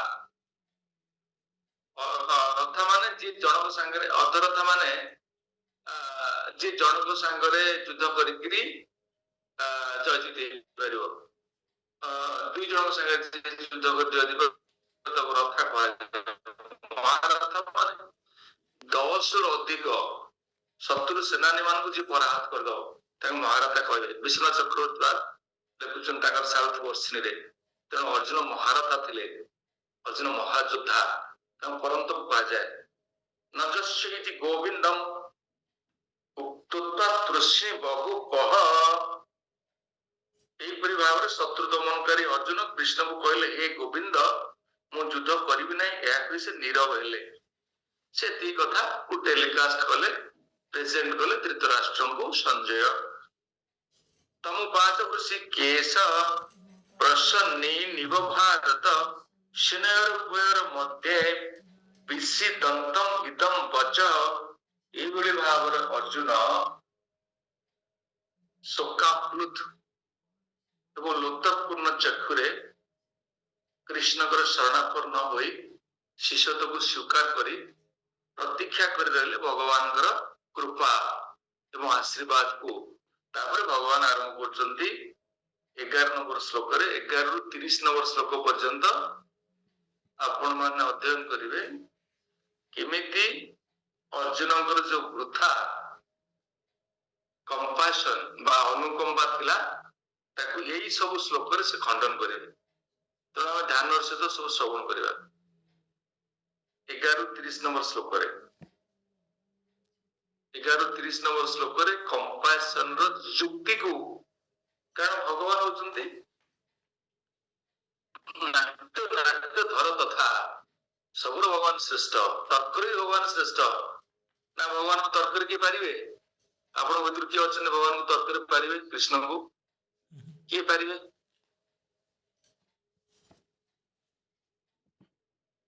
ଦଶରଥ ପ୍ରଭୁ ତର୍କରେ ପାରିବେ କୃଷ୍ଣଙ୍କୁ? ପାରିବେ? କିଏ ପାରିବେ ମୁଁ ଭାବୁଛି। ତେଣୁ ଭଗବାନ ହଉଛନ୍ତି ତର୍କରେ ବି ପ୍ରବୀଣ। ଏଇ 11 ରୁ 30 ନମ୍ବର ଶ୍ଲୋକ, 20ଟା ଶ୍ଲୋକରେ ଆପାତତଃ କେବଳ ଅର୍ଜୁନଙ୍କର ଯୋଉ ଯୁକ୍ତି ଥିଲା ଯେ ସେମାନେ ତାଙ୍କର ସବୁ ପିତାମହ ଭୀଷ୍ମ ପରିବାରର ବୟୋଜ୍ୟେଷ୍ଠ ବ୍ୟକ୍ତିତ୍ୱ, ଦ୍ରୋଣାଚାର୍ଯ୍ୟ ଗୁରୁ ଏବଂ କୌରବ ମାନେ ତାଙ୍କର ସବୁ କଜିନ୍ ବ୍ରଦର୍ସ, ସେମାନଙ୍କୁ ହତ୍ୟା କରିବା ଅନୁଚିତ। କୃପା ପରବଶ ହେଇଥିଲେ, ତାଙ୍କ ହୃଦୟରେ କୃପା ପ୍ରକଟ ହେଇଥିଲା, କାରଣ ସେ ଭଗବାନ ଜଣେ ଭକ୍ତ। ଦି ପ୍ରକାର ଭାବରେ ଅର୍ଥ ବୁଝିବେ, କଣ୍ଟ୍ରାଡିକ୍ଟରି ଷ୍ଟେଟମେଣ୍ଟ। ଗୋଟେ କଥା ହେଲା ଅର୍ଜୁନ ଭଗବାନଙ୍କୁ ନାରାଜ ହେଲେ ଯୁଦ୍ଧ କରିବେ ନାହିଁ। ପୁଣି ଆଉ ଗୋଟେ କଥା ପ୍ରଭୁପାଦ ମହାରାଜ ଲେଖୁଛନ୍ତି, ଦେଖନ୍ତୁ କଣ୍ଟ୍ରାଡିକ୍ଟରି ଇଣ୍ଟରପ୍ରିଟେସନ। ଭଗବାନ ଭଲ ଭାବରେ ବୁଝିବେ, କାରଣ ସେ ଭକ୍ତ ଥିଲେ। ଭକ୍ତର ସ୍ୱଭାବ ହଉଛି ଦୟା ପ୍ରଦାନ କରିବା, ଦୟା ତିତିକ୍ଷବ କାରୁଣିକା, କୃପା ପରବଶ ହେବା, ଅନ୍ୟକୁ ଦୟା କରିବା। ଏ କଥା କେମିତି ଆପଣ ବୁଝିବେ? ଆକୁ ସରେଣ୍ଡର ଅନଟୁ ମି ପୁସ୍ତକରେ ଆମର କିଏ ଲେଖିଛନ୍ତି? ସରେଣ୍ଡର ଅନଟୁ ମି ଭଗବାନ ପଢିଛନ୍ତି କି? ସେଥିରେ ଭୁରିଜନ ପ୍ରଭୁ ଜଣେ ଅଷ୍ଟ୍ରେଲିଆର ଡିଭୋଟି, ଜଣେ ସୁନ୍ଦର ଭକ୍ତ ପ୍ରଭୁପାଦଙ୍କର, ବହୁତ ଗୌରବମୟ ଭକ୍ତ। ତାଙ୍କର ସରେଣ୍ଡର ଅନଟୁ ମି ବହି ଆପଣ ସଂଗ୍ରହ କରି ପଢିପାରିବେ, ସେ ଇଂରାଜୀ ଭାଷାରେ ମିଳେ। ସେଥିରେ ସେ ଏଇ ପ୍ରକାର କଣ୍ଟ୍ରାଡିକ୍ଟରି ଷ୍ଟେଟମେଣ୍ଟର ଇଣ୍ଟରପ୍ରିଟେସନ କେମିତି ଆରମ୍ଭ ବୁଝିବା। ଆପଣ ମନେ ସନ୍ଦେହ ଆସିବ, ଆରେ ଏଠି କୁହାଯାଉଛି ଅର୍ଜୁନ ଭକ୍ତ ଥିଲେ ଭଗବାନଙ୍କର, କୃପା ପରବଶ ହେଲେ, ଠିକ ଥିଲା। ପୁଣି କୁହାଯାଉଛି ଭଗବାନଙ୍କୁ ନାରାଜ ହେଲେ। ବିଭିନ୍ନ ପ୍ରସଙ୍ଗରେ ଆପଣ ବିଭିନ୍ନ ପ୍ରକାର ଭାବରେ ବୁଝିବେ। ଭକ୍ତର ସ୍ୱଭାବ ସେ ଅନ୍ୟ ପ୍ରତି କୃପା ପରବଶ ହେବା। ଗୋଟେ ଫୁଟେ ମଲେ ବି ଆପଣ ସହାୟ କରିପାରିବେନି। ପୁଣି କଥା ଆସିଲା ଭଗବାନଙ୍କୁ ନାରାଜ ହେଲେ ଯୁଦ୍ଧ କରିବେ ନାହିଁ ହେଲା। ତେଣୁ ଯୁଦ୍ଧ କରିବା ତାଙ୍କର ପରମ ଧର୍ମ ଥିଲା, କାରଣ ଭଗବାନଙ୍କର ଇନଷ୍ଟ୍ରକ୍ସନ। ଆପଣଙ୍କୁ ଯଦି ବର୍ତ୍ତମାନ କୁହାଯିବ ଆପଣ ପ୍ରିଚିଂ କରିବାକୁ ଆମେରିକା ଯାଇଛନ୍ତି, ଆପଣ ଧ୍ୟାନରେ ଶୁଣନ୍ତୁ, ପ୍ରିଚିଂ କରିବାକୁ ଆମେରିକା ଯାଇଛନ୍ତି, ସେଠି ଖାଇବା ପାଇଁ କିଛି ନାହିଁ, ଆପଣ କୃଷ୍ଣ ଭକ୍ତି କଲେଣି, ମାସ ଭକ୍ଷଣ କରୁନାହାନ୍ତି,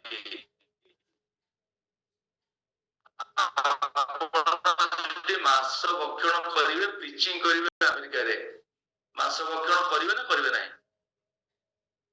କିଏ ଉତ୍ତର ଦେବେ? ପ୍ରଶ୍ନ ମୋର ବୁଝିପାରିଲେ କି ନାହିଁ? ଆମେରିକା ଯାଇଛନ୍ତି ପ୍ରିଚିଂ କରିବା କଥା, ଆପଣଙ୍କର ଗୁରୁ ମହାରାଜ କହିଛନ୍ତି ଆମେରିକାରେ ପ୍ରିଚିଂ କରନ୍ତୁ, ଖାଇବା ପାଇଁ କିଛି ନାହିଁ ମାଂସ ଛଡା। ଆପଣ ମାସେ ପ୍ରିଚିଂ କରିବେ, ବଞ୍ଚି ପାରିବେନି, ମାଂସ ଖାଇବା ଦରକାର। ଆପଣ ମାଂସ ଖାଇବେ ନା ପ୍ରିଚିଂ ବନ୍ଦ କରିବେ? କଣ କରିବେ?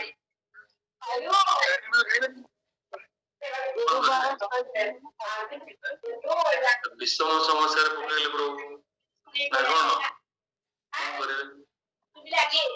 ସବୁଗୁଡା ଅନ୍ କରୁଛନ୍ତି, ସବୁ ଅନ୍ କରୁଛନ୍ତି, ସବୁ ମ୍ୟୁଟ କରନ୍ତୁ, କିଛି ଅନମ୍ୟୁଟ ନାହିଁ। ଯିଏ ଉତ୍ତର ଦେବେ କୁହନ୍ତୁ କଣ କରିବେ?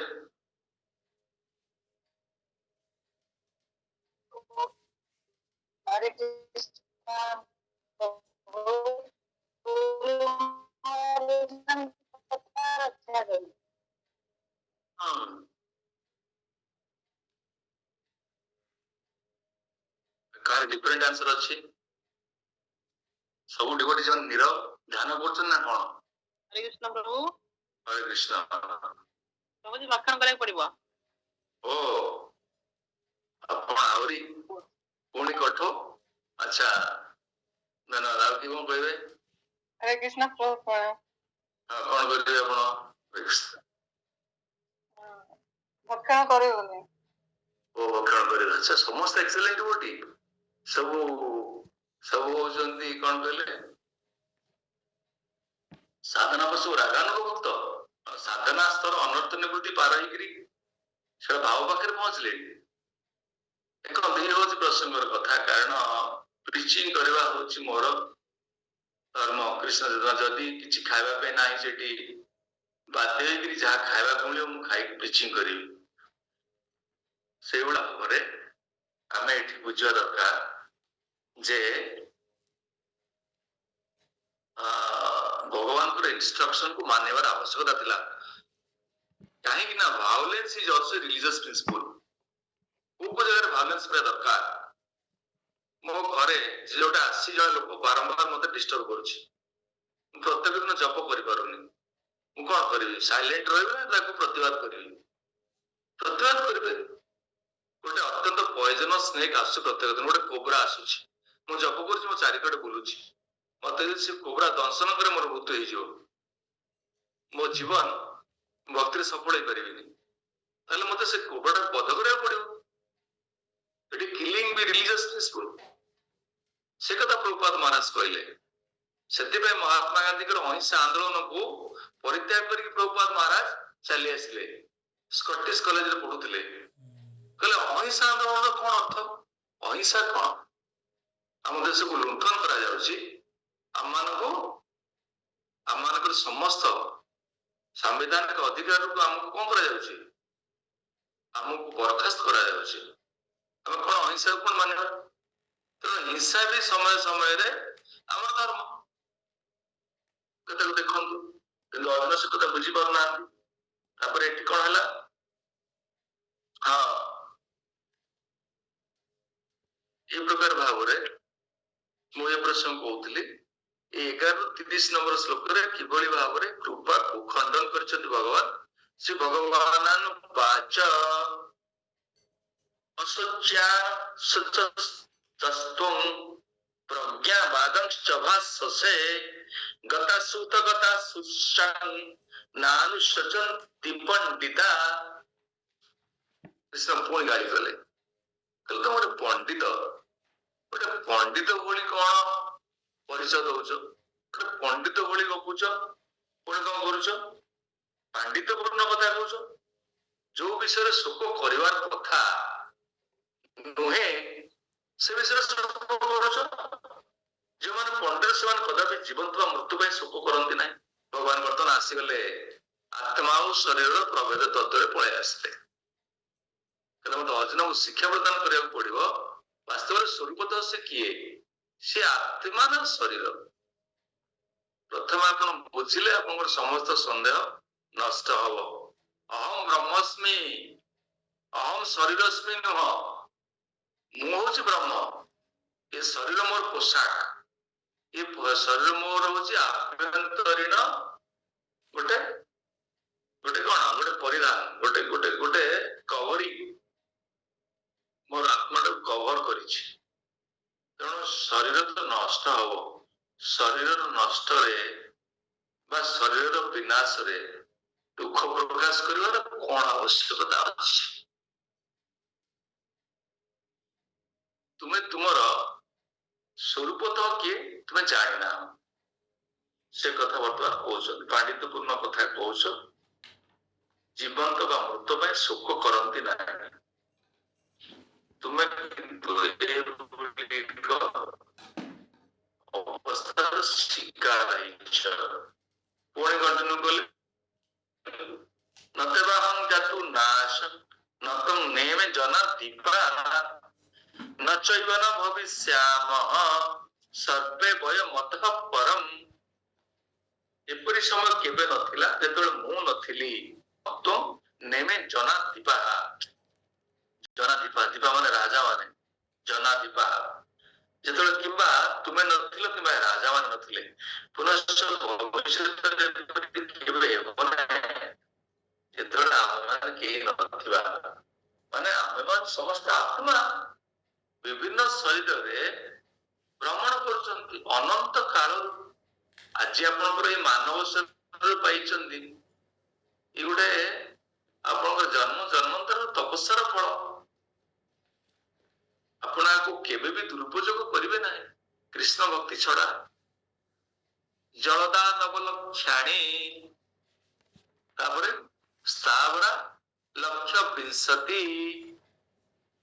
ତାପରେ କଣ କୁର୍ମୟ ରୁଦ୍ର ସଂଖ୍ୟକା ପକ୍ଷିଣାମ ଦଶ ଲକ୍ଷଣାମ ତ୍ରିଶବିଂଶତି ପଶବଃ ଚତୁର୍ଲକ୍ଷାଣି ମାନୁଷ୍ୟ 84 ଲକ୍ଷ ଜୀବଜନ କେମିତିକା ଜଳଦା ନବଲକ୍ଷାଣୀ ଜଳରେ 9 ଲକ୍ଷ ଜୀବ ବାସ କରନ୍ତି।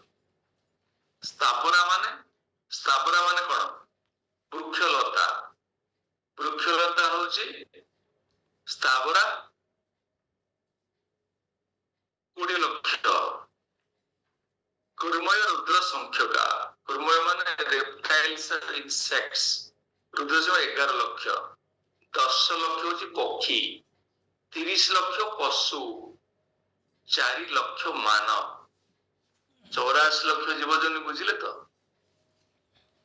4 ଲକ୍ଷ ମାନବ ଜନି ଆମେ ମାନବ ଜନି ଜନ୍ମ ହେଇଛନ୍ତି 84 ଲକ୍ଷ ଜୀବଜନିରେ ଅନନ୍ତ କାଳରୁ ଭ୍ରମଣ କରି ଆସୁଛନ୍ତି। ସୌଭାଗ୍ୟକ୍ରମ ପ୍ରାପ୍ତ ହେଇଛନ୍ତି ଭଗବାନଙ୍କର ବିଶେଷ କୃପାରୁ।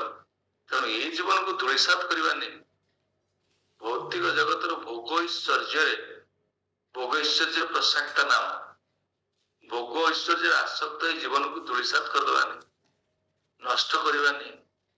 ଜୀବନ ଅଧ୍ରୁବମ ଅପି ଅର୍ଥଦମ ଅନିତ୍ୟ ଅଧ୍ରୁବ ହେଲେ ବି ସ୍ୱଳ୍ପ ସମୟ ପାଇଁ ହେଲେ ବି ଯଥେଷ୍ଟ ମୂଲ୍ୟବାନ ଏବଂ ଗୁରୁତ୍ୱପୂର୍ଣ୍ଣ ପ୍ରହ୍ଲାଦ ମହାରାଜ କହୁଛନ୍ତି। ତେଣୁ କେବେ ବି ନଷ୍ଟ କରିବାନି। ସେ କଥା କୃଷ୍ଣ ଚେତନା ଦେଇ ଦଉଛନ୍ତି। ଭଗବାନ ନିତ୍ୟ ନିତ୍ୟାନା ଚେତନସ୍ୟ ଚେତନାନାମ एको ବହୁନାଂ ୟୋ ବିଦଧାତି କାମାନ। ଆମେ ସବୁ ନିତ୍ୟ ଏବଂ ଆମ ସମସ୍ତ ନିତ୍ୟ ମାନଙ୍କର ପରମ ନିତ୍ୟ ହେଲେ କୃଷ୍ଣ। ସମସ୍ତ ଚେତନା ଶୀଳ ଜୀବ ମାନଙ୍କର ଭଗବାନ ହଉଛନ୍ତି ପରମ ଚେତନଶୀଳ। ଏକ ବହୁନାଂ ୟୋ ବିଦଧାତି କାମାନ ସେ ସମସ୍ତଙ୍କର କାମନାକୁ ପୂରଣ କରନ୍ତି ଏବଂ ସମସ୍ତଙ୍କୁ ପାଳନ କରନ୍ତି। ସେ ହଉଛନ୍ତି ଭଗବାନ। ତମ ଆତ୍ମସ୍ତଂ ଇଏ ଅନୁପଶ୍ୟତି ଧୀରାସ। ଏଇ ଅନୁଭୂତିକୁ ଯୋଉମାନେ ସ୍ୱୀକାର କରନ୍ତି ସେମାନଙ୍କୁ ଧୀର କୁହାଯାଏ। ଧୀର ମାନେ କାହାକୁ କୁହାଯିବ? ଯିଏ ବିପରୀତ ପରିସ୍ଥିତିରେ ବିଚଳିତ ହୁଅନ୍ତି ନାହିଁ ସେମାନେ ଧୀର। ବିପରୀତ ପରିସ୍ଥିତିରେ ଯିଏ ବିଚଳିତ ହୁଅନ୍ତି ନାହିଁ ସେମାନେ ଧୀର। ମୁଁ ଯିବି ଆପଣଙ୍କୁ ଖାଲି ବାଡେଇବି ଆପଣ ନୀରବ ରହିବେ ଆପଣଙ୍କୁ ଧୀର କୁହାଯିବ। ଆପଣ ତ ମତେ ଆଉ ଗୋଟେ ବାଡି ଧରିକି ଆସିକି ଦୌଡ଼ିବେ କୁଟିବେ। ଧୀର ମାନେ ଧୀର ସ୍ତୋତ୍ର ନ ମୁହ୍ୟତି। ଆଉ ପଢିବା ଦେଇ ନସ୍ନି ତା ଦେହେ ଏବେ ଶ୍ଲୋକ ଆସିବେ। କାରଣ ସେମାନଙ୍କୁ ଧୀର କୁହାଯାଏ। ବିପରୀତ ପରିସ୍ଥିତିରେ ଯୋଉମାନେ ନିର୍ବିକାର ହୁଅନ୍ତି ସେମାନେ ହଉଛନ୍ତି ଧୀର।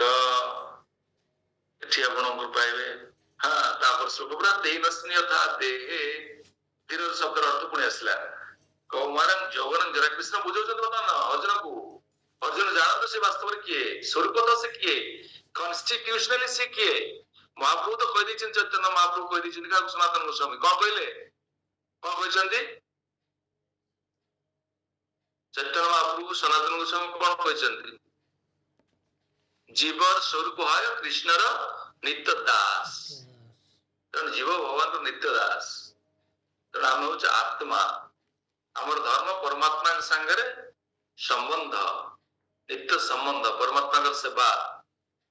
ଏଠି ସେ କଥା କୁହାଗଲା। ଏଠି କଣ ବର୍ତ୍ତମାନ ଅର୍ଜୁନଙ୍କୁ ଭଗବାନ ସେଇ କଥା କହିବେ। ଏଇସବୁ ଶ୍ଲୋକ ମାଧ୍ୟମରେ ବର୍ତ୍ତମାନ ବର୍ଣ୍ଣନା କରି ଚାଲିଛନ୍ତି। ଦେହିନସ୍ମିନ୍ ଯଥା ଦେହେ कौन ये भी अपन मन रखिए वर्ज मेमोराइजेशन असेसमेंट ये श्लोक यूनिट 1 रो तीन अस्मिन् यथा देहे कौमारं यौवनं जरा तथा देहांतर प्राप्ति धीरस्तत्र नमुह्यति तीन अस्मिन् यथा देहे तीन अस्मिन् बाल्यावस्थारू ए देह बाल्यावस्थारू यौवन अवस्थारू जाउछि तापर यौवन अवस्थारू वृद्धावस्था प्राप्त होछि तापर मृत्यु हो जाउछि सेई भली भावरे आत्मा शरीर को परित्याग करी जेतबेले शरीर आत्मा पे अदरकारी हे जीवो जेमते हम पोशाक परिवर्तन करूछे पोशाक जो अदरकारी हे जाउछि पुराना हे जाउछि चिरी जाउछि तापर हम कोन करूछे फिंगी दोछे बा सफा करके पिंधुछे तो अदरकारी संपूर्ण हे जाउछि फिंगी दोछे सेई भली भावरे आत्मा पे शरीर अदरकारी हेले ए आत्मा शरीर को परिवर्तन करी आउ गोटे शरीर रे प्रवेश करिवो ताको ट्रांसमाइग्रेशन कहा जाए not transformation they are very technical word अपन मन रखिबे transformation transmigration are the very two significant words transformation माने अवस्था बदलिबा मैटर ट्रांसफॉर्मेशन हुए स्पिरिट ट्रांसफॉर्मेशन हुए मैटर केमती ट्रांसफॉर्मेशन हुए आज गोटे छोटिया शरीर बाल्य अवस्था काली हेला यौवन अवस्था बार्धक्य अवस्था ये सब ट्रांसफॉर्मेशन होची मैटर ट्रांसफॉर्म होची बुझिबो ना आज गोटे छोटिया गछ काली बड़ हेला आज गोटे हिमालय पहाड़ काली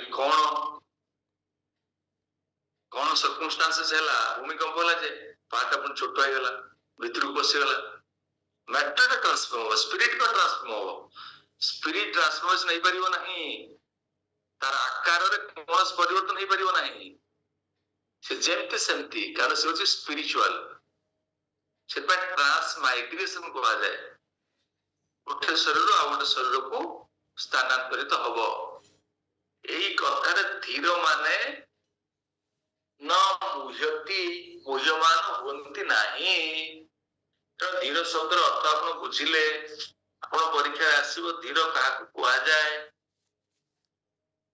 की कहबे धीर काहाकू कुआ जाए धीर काहाकू कुआ जाए आपण ये अध्याय रो पढि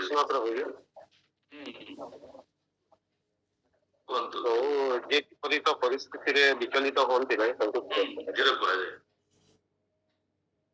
धन्यवाद ठीक हाँ आउतिर संज्ञा दे जाइछ पुणी एका मो अनुसार संज्ञा देली भागवत और विशेष संज्ञा अछंती जो व्यक्ति आत्मा परमात्मा प्रकृति संबंधी पूर्ण ज्ञान ताको धीर कुआ जाए व्यक्ति कोन धीर संज्ञा लिखि पारे संज्ञा लिखि नीचे पढ़ी निजर बुद्धि अनुसार अपन निजे हृदयंगम करेंगे लिखे भागवतम भी जो मैंने विपरीत परिस्थिति विचलित हमें धीर कुआ अच्छा किंतु भगवत गीता ये लिखा जाइए धीर संज्ञार अर्थ जो मैंने आत्मा परमात्मा संबंध जानी भूत प्रकृति विषय जानी पूर्ण ज्ञान अच्छी से धीर कुआ जाए कौन पचार माता जी कौन प्रभु जी आउथरे कौन हरे कृष्ण हरे कृष्ण प्रभु जी आउथरे कौन धीर माने जो माने आत्मा विषय जानी परमात्मा विषय जानी भूत प्रकृति विषय जानी से मध्य कौन संबंध अच्छे जानी धीर कुआ जाए धीरस्तत्र नमः जो माने विपरीत परिस्थिति विचलित होते धीर कुआ जाए डॉक्टर जी देखे तो आप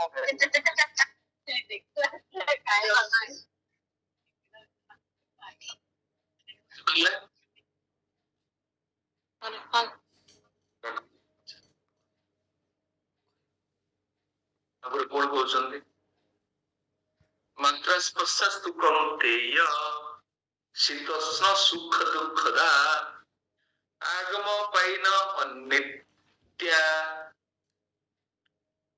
तितिक्षस भारत कृष्ण पुणी कहले कहले देख तम जीवन रे जो दुख सुख आसुची से सब इंद्रिय संस्पर्शर कारण आमर इंद्रिय गुड़ाक आमर कर्मेन्द्रिय ज्ञानेन्द्रिय अच्छी आम जानते केतेटा कर्मेन्द्रिय केतेटा ज्ञानेन्द्रिय कर्मेन्द्रिय होची ज्ञानेन्द्रिय 5 कर्मेन्द्रिय 5 आम पढ़ी ज्ञानेन्द्रिय कौन चक्षु कर्ण नासिका जीवा एवं स्किन चमड़ा तो ये सब हूँ ज्ञानेन्द्रिय एम माध्यम आम ज्ञान सबू प्राप्त होती चक्षुरे कौन दर्शन कर दृश्य दृश्य हर्न कर्ण रे कौन श्रवण कर शब्द एवं नासिकार कौन श्रवण कर गंध जीवारे स्वाद एवं त्वक रे स्पर्श स्पर्श बुझिले आ कर्मेन्द्रिय कौन कर्मेन्द्रिय कौन कर्मेन्द्रिय होचंती माउथ पाटी हाथ गोड़ पाटी आउ कौन आपनकर जौनांग आउ आपनकर जोटा होची गोटे होची जो जगह आपन सब शरीर सब जो एक्सक्रिएटरी सब्सटेंसेस को जो जगह आपन छाड़ुचंती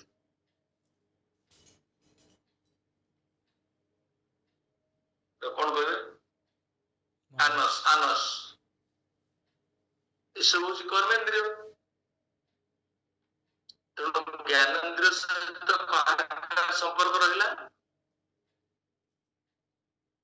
चक्षुटा रहिला फॉर्म को कर्ण रहिला साउंड को नासिका रहिला स्मेल को टंग रहिला टेस्ट को ये टोटल भौतिक जो पांचटा तन्मात्रा पांचटा ज्ञानेन्द्रिय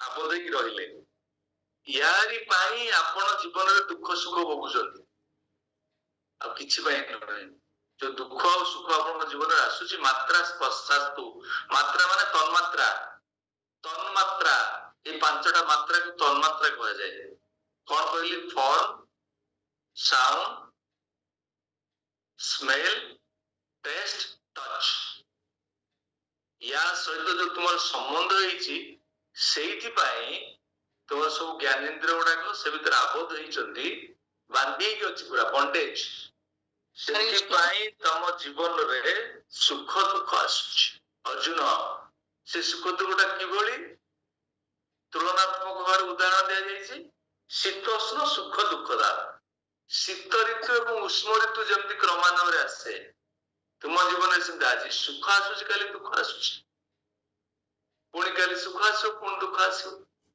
सुख दुख ऋतु परिवर्तन भली तुम जीवन में आसुची कारण तुम्हें तुमर मात्रा स्पर्शा मात्रा स्पर्श जोगु तुम्हें दायी तुम्हें उत्तरदायी तेणु ताकू सहन करवा तितिक्षस भारत ताकू सहन करने शिक्षा लाभ कर धीर हुओ तुम्हें जमा विचलित हो नहीं तुम्हें गोटे पंडित भली कौन कथबार्ता कर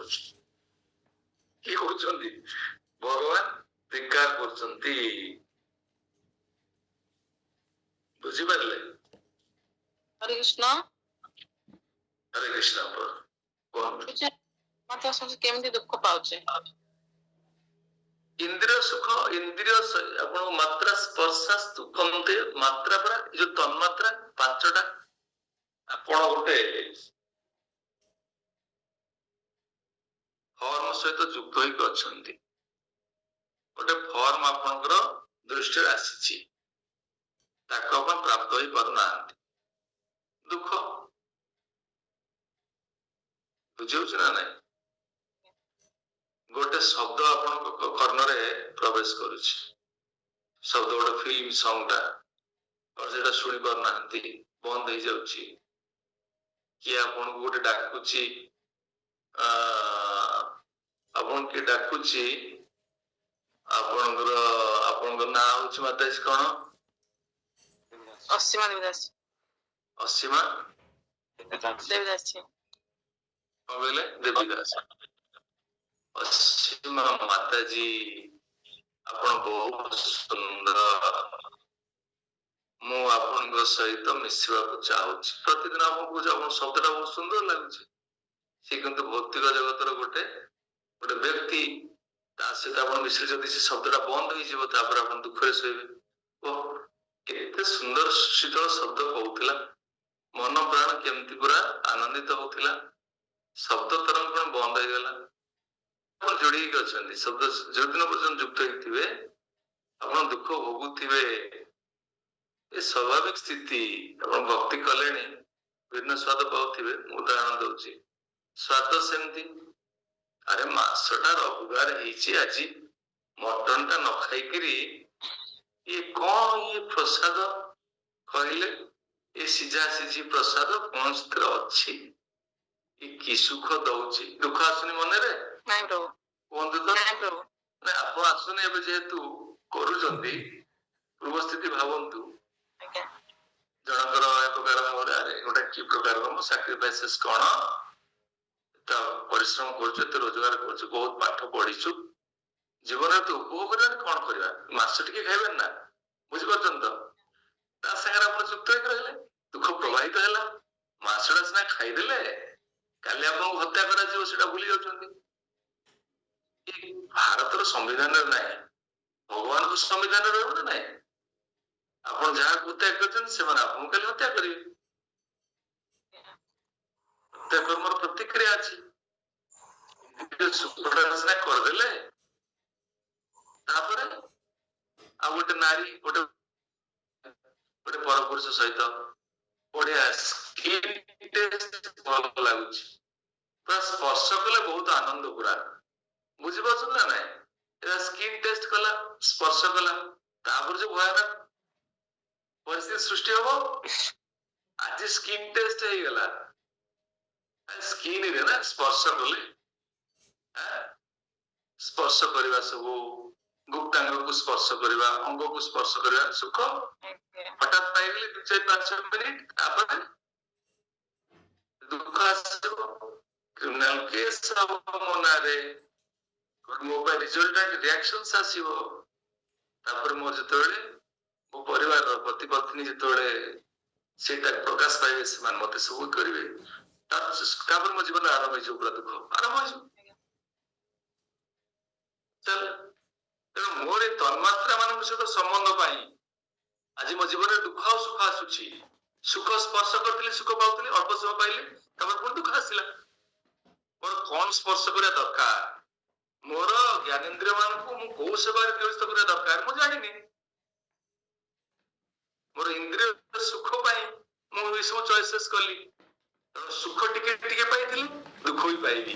ତେଣୁ ଅର୍ଜୁନ, ତମ ଜୀବନରେ ଯୋଉ ସୁଖ ଦୁଃଖ ଆସୁଛି, ଏସବୁ ମାତ୍ରା ସ୍ପର୍ଶ ପାଇଁ। ତମେ କଣ ବୁଝିପାରୁନ? ପଣ୍ଡିତ ଭଳି କଥା କହୁଛ, ତମେ କିଛି ବୁଝିପାରୁନ। କିଏ? ଭଗବାନ ଧିକାର ଅର୍ଜୁନ। ତାପରେ ଚାଲିବ। ମୁଁ ଆଜି କିଛି ଅଧିକ ପଢିବା ପାଇଁ ବ୍ୟବସ୍ଥା କରିଥିଲି, ଏତିକିରେ ଆମେ ବିଶ୍ରାମ ଦେବା। ତେଣୁ ଆପଣମାନଙ୍କ ପାଇଁ ପ୍ରଶ୍ନ, ଆପଣ ମାନେ ଭଲେଣ୍ଟାରିଲି କହିବେ, ଅର୍ଜୁନଙ୍କର ତର୍କର ଯୋଉ 5ଟି ତର୍କ, କଣ ସେ 5ଟି ତର୍କ ଥିଲା ଯୁଦ୍ଧ ନ କରିବା ପାଇଁ? କୁହନ୍ତୁ। ହରେ କୃଷ୍ଣ ପ୍ରଭୁ। ମୁଁ 10 ରେ ଅଛି, ଅଧା କ୍ଲାସ ଶୁଣି ପାରିବି। ମତେ ଟିକେ କ୍ଲାସରେ ନୋଟ ଆଜି ଦରକାର। ଯେ ଆପଣ ଅଧା ଶୁଣି ପାରିଲେ ନା? ଆପଣଙ୍କର କଣ ଏଇ ଯୋଉ ଇଣ୍ଟରନେଟ କନେକ୍ସନ କଣ ବନ୍ଦ ହେଇଗଲା? ବନ୍ଦ ହେଇଯାଉଥିଲା। ଆଜି କାହିଁକି ବର୍ଷା ହଉଥିଲା ବୋଧେ? ଅଧା ଶୁଣି ପାରିନି, ଟିକେ ଟିକେ ଜାଣିପାରିଲିନି ଆଜି କ୍ଲାସରେ। ଆମର ରେକର୍ଡିଂ କରିଥିବେ, ବିଷ୍ଣୁ ପ୍ରଭାତ କରିଥିବେ, ଯଦି ସେ ଦେବେ, ସେୟାର କରିବେ। ମୋର ତ କିଛି ମନେ ନାହିଁ, ମୁଁ ଯାହା ପଢିଲି ମୋର କିଛି ମନେ ନାହିଁ। ମୁଁ କହିପାରିବିନି, ମନେ ଯଦି ରିପିଟ କରିବି ମୋର କିଛି ମନେ ନାହିଁ। ମାନେ ଯୋଉ କ୍ଲାସ ଯାହା ମନେ ପଡେ ଗୁରୁ ମହାରାଜଙ୍କ କୃପାରୁ ସେଟାକୁ ଆମେ ପରିବେଷଣ କରୁ।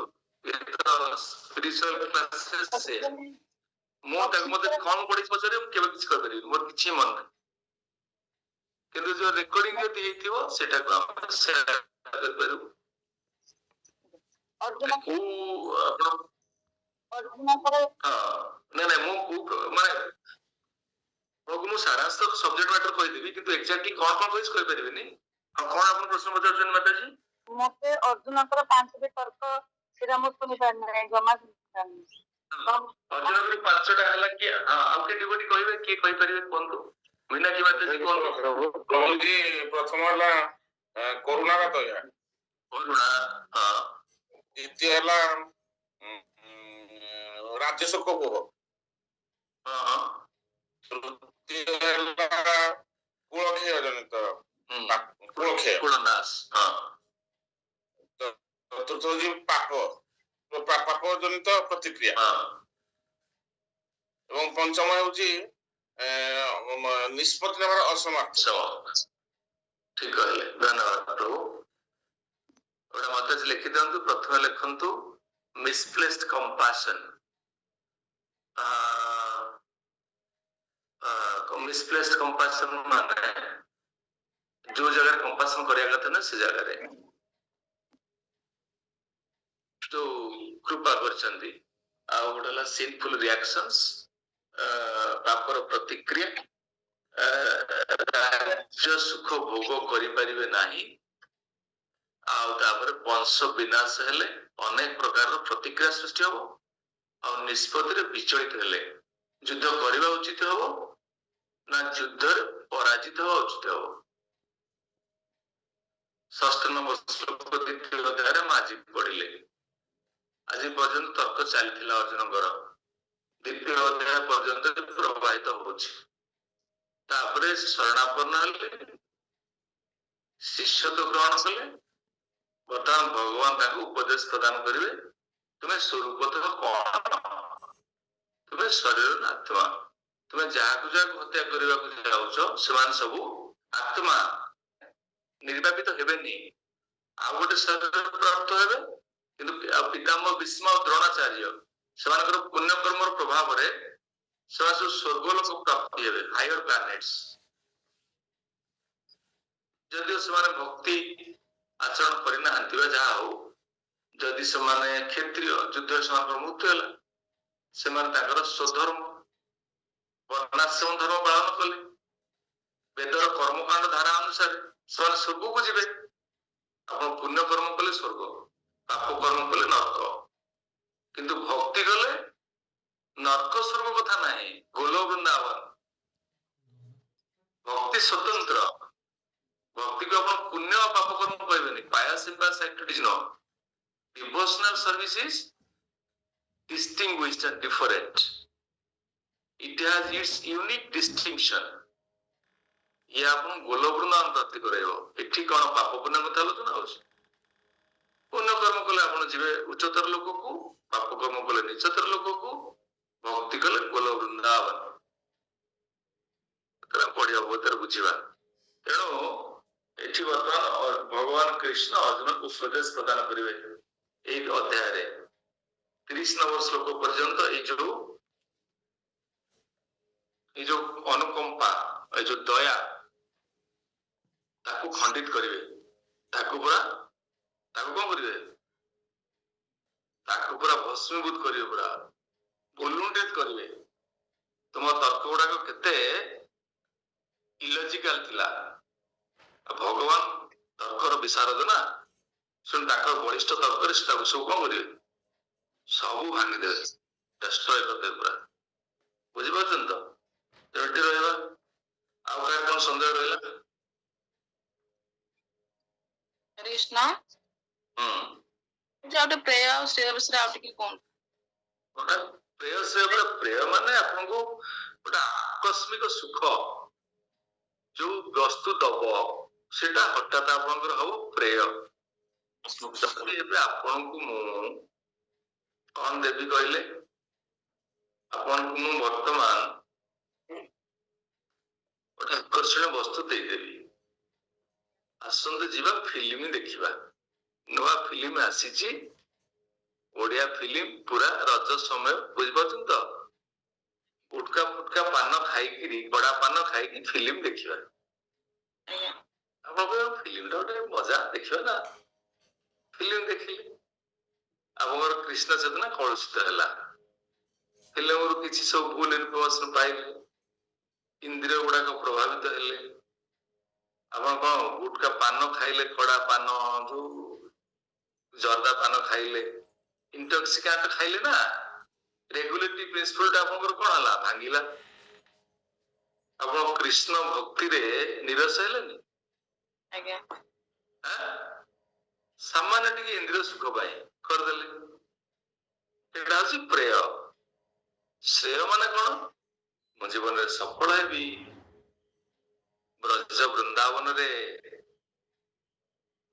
ମତେ ସମାଧିସ୍ଥ କରାଯିବ, ମୋର ଦିବ୍ୟ ଶରୀରକୁ। ଗୋପାଳ କୃଷ୍ଣ ମହାରାଜ ଶରୀର ତ୍ୟାଗ କଲେ। କୋଉଠି ତାଙ୍କୁ ସମାଧିସ୍ଥ ଦିଆଗଲା? ଗୋଶାଳା, ବୃନ୍ଦାବନର ଗୋଶାଳାରେ। ମହାଭାଗବତ ଗୋଶାଳାରେ ଗୋପାଳ କୃଷ୍ଣ ମହାରାଜଙ୍କର ସମାଧି ଦିଆଗଲା। ନିତ୍ୟ ଭଗବାନ ନିତ୍ୟଳାରେ ସେ ପ୍ରବେଶ କଲେ। ତାପରେ ତାଙ୍କର ଫଟୋଗ୍ରାଫକୁ ଏଠି ବୃନ୍ଦାବନରେ କୃଷ୍ଣ ବଳରାମଙ୍କ ମନ୍ଦିର, ଇସ୍କନ ନୁହେଁ, ଆଉ ଗୋଟେ ମନ୍ଦିରରେ ସ୍ୱପ୍ନବାଲା ପୂଜାରୀ କି ଗୋପାଳ କୃଷ୍ଣ ମହାରାଜ କୃଷ୍ଣଙ୍କ ସହିତ ରହିବେ, ତାଙ୍କର ପ୍ରତିଷ୍ଠା ଟଙ୍ଗା ଯାଇଛି। ଭକ୍ତର ସୌଭାଗ୍ୟ ଦେଖନ୍ତୁ, ଜୀବନଟାକୁ ସେମିତି ନିଷ୍ଠାପରତାର ସହିତ ଅତିବାହିତ କଲେ ଆପଣଙ୍କ ସଫଳତାଟା କଣ ଶ୍ରେୟ ପାଇବେ? କୃଷ୍ଣ ପ୍ରେମ ପାଇବେ। ସେଟା ହଉଛି ଶ୍ରେୟ ନା ନାଇଁ? ତେଣୁ ଶ୍ରେୟକୁ ସବୁବେଳେ ଧ୍ୟାନ ଦେଇକିରି ବଞ୍ଚିବା ଦରକାର। ପ୍ରେୟ ତ ଆପଣଙ୍କୁ କେତେବେଳେ ଆସିବ, କରିଦବ। ପ୍ରେୟ ଶ୍ରେୟ ବୁଝିଲେ ନା ନାଇଁ? ପ୍ରେୟ ଯେ ଆକସ୍ମିକ ଭାବରେ ଆପଣଙ୍କୁ ସୁଖ ଦବ। ଶ୍ରେୟ ମାନେ ଯାହା ଆପଣଙ୍କୁ ଚରମ ସୁଖ ଦବ। हरे कृष्ण प्रभु। हरे कृष्ण प्रभुजी, ये जो 84 लाख जीवन विषय पे जलचर प्राणी 9 ଜଳଦା ନବଲକ୍ଷାଣି, ଜଳଦା ପଦ୍ମ ପୁରାଣରେ ପାଇବେ। ଏଟା ପଦ୍ମ ପୁରାଣ। ଜଳଦା ନବଲକ୍ଷାଣି, ଜଳରେ 9 ଲକ୍ଷ, ସ୍ଥାବରା ବିଂଶ, ସ୍ଥାବରା ବିଂଶ ଲକ୍ଷାଣି। ସ୍ଥାବରା ମାନେ, ସ୍ଥାବର ମାନେ ଯୋଉଟାକ ମୁଭ କରୁନାହାନ୍ତି, ଯୋଉଟା କହୁଛନ୍ତି କଣ, ନନ୍ ଲିଭିଂ। ନନ୍ ଲିଭିଂ କିଏ? ନନ୍ ଲିଭିଂ ଗଛ ହେବେ, ଟ୍ରିଜ, ଟ୍ରିଜ ଅଫ ପ୍ଲାଣ୍ଟସ। ଟ୍ରିଜ ପ୍ଲାଣ୍ଟସ କୁ ସ୍ଥାବର କୁହାଯାଏ। ସ୍ଥାବର ଜଙ୍ଗମ, ସିଏ ହଉଛନ୍ତି 20 ଲକ୍ଷ। କୁର୍ମୟ ରୁଦ୍ର ସଂଖ୍ୟକା। କୁର୍ମୟ, କୁର୍ମୟ ମାନେ ରେପ୍ଟାଇଲ୍ସ ଆଉ ଇନସେକ୍ଟସ। ଗୁଡା ରେପ୍ଟାଇଲ୍ସ ଗୁଡାକ, ସାପ, ରେପ୍ଟାଇଲ ଗୁଡାକ। ଇନସେକ୍ଟ ହଉଛନ୍ତି, ଇନସେକ୍ଟ ମାନେ ଯୋଉଟା ସବୁ କୀଟପତଙ୍ଗ, ସେଗୁଡାକ ହଉଛନ୍ତି 11 ଲକ୍ଷ। 11 ଲକ୍ଷ। ପକ୍ଷିଣାଂ 10 ଲକ୍ଷଣାଂ, 10 ଲକ୍ଷ ପକ୍ଷୀ। 10 ଲକ୍ଷ। ଓକେ। ପକ୍ଷୀ। ତ୍ରିଂଶତ୍ ବିଂଶତି, ତ୍ରିଂଶତ୍ ମାନେ 30 ଲକ୍ଷ। ତ୍ରିଂଶତ୍ ବିଂଶତି ପଶବ, ପଶବ ପଶୁ, ପଶୁ, ପଶୁ ମାନେ ଆନିମଲ୍ସ, ଟାଇଗର, ଆପଣଙ୍କର ଲାୟନ, ଆପଣଙ୍କର ଆଉ ସବୁ ଡିଅର, ସବୁ ଯାହା ରହିଲେ ପଶୁ, କାଉ ବି ଯିବ। ସେମାନେ ହେଲେ 30 ଲାଖ। 30 ଲକ୍ଷ। ଚତୁର୍ ଲକ୍ଷାଣି ମନୁଷ୍ୟ, ମନୁଷ୍ୟ ମାନେ ହେଲେ 4 ଲକ୍ଷ। ଟୋଟାଲ କାଲକୁଲେଟ କରିବେ ଆପଣ 84 ଲକ୍ଷ ହବ। Thank you. हरे कृष्ण प्रभु। हरे कृष्ण। ଆଜ୍ଞା ପ୍ରଭୁ, ଯୋଉ ବ୍ରାହ୍ମଣ ଆଉ କୃପଣ ହେଲେ, ସେ ବ୍ରାହ୍ମଣ ତ ହେଲେ ଯୋଉମାନେ ଭଗବତ ବିଦ୍ୟା ଦାନ କରନ୍ତି, କୃପଣ ଯିଏ ସେ ତାଙ୍କୁ ସେମାନେ ସେଠି ବୁଝି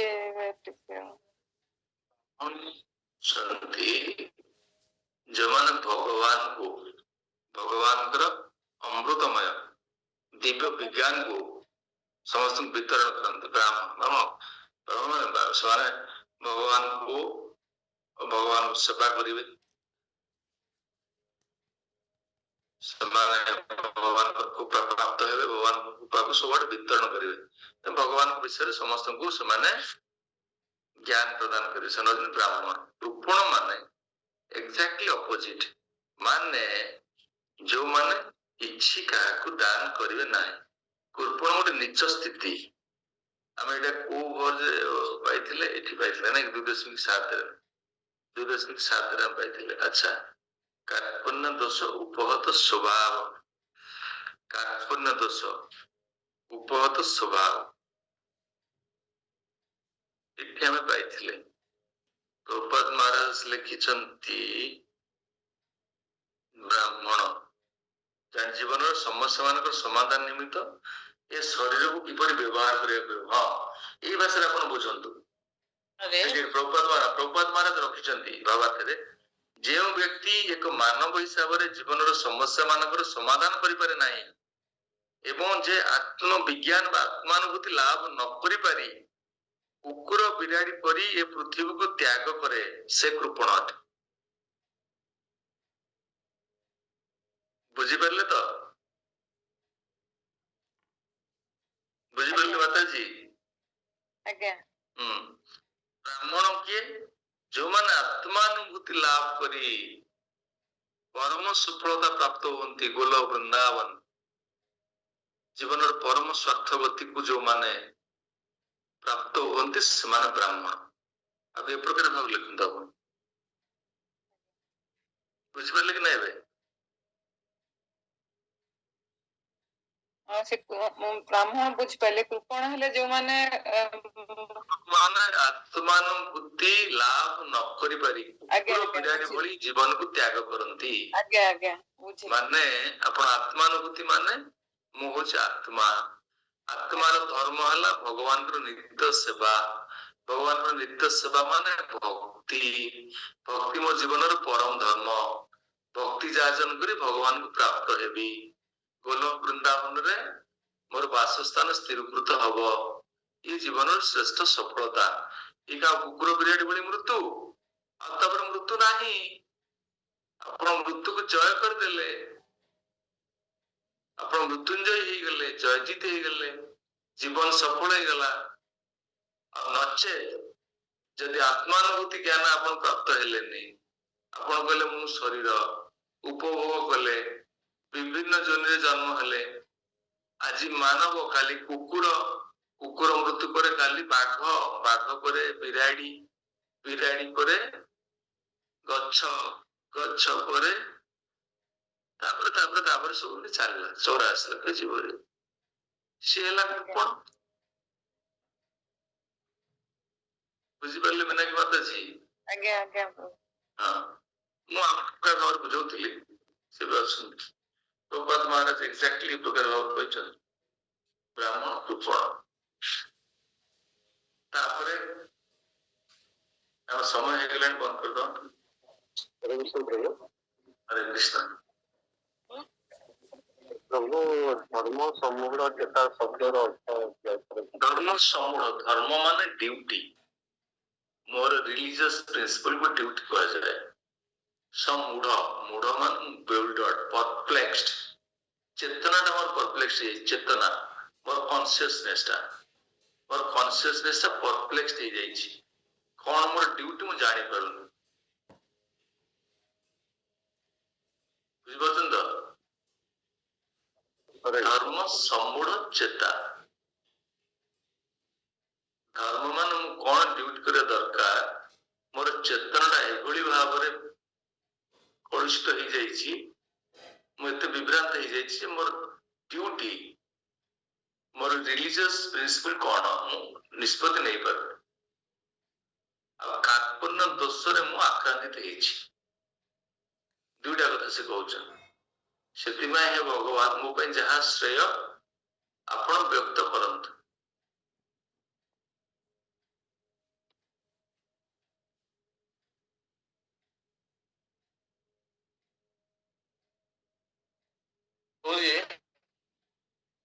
କୁହନ୍ତୁ।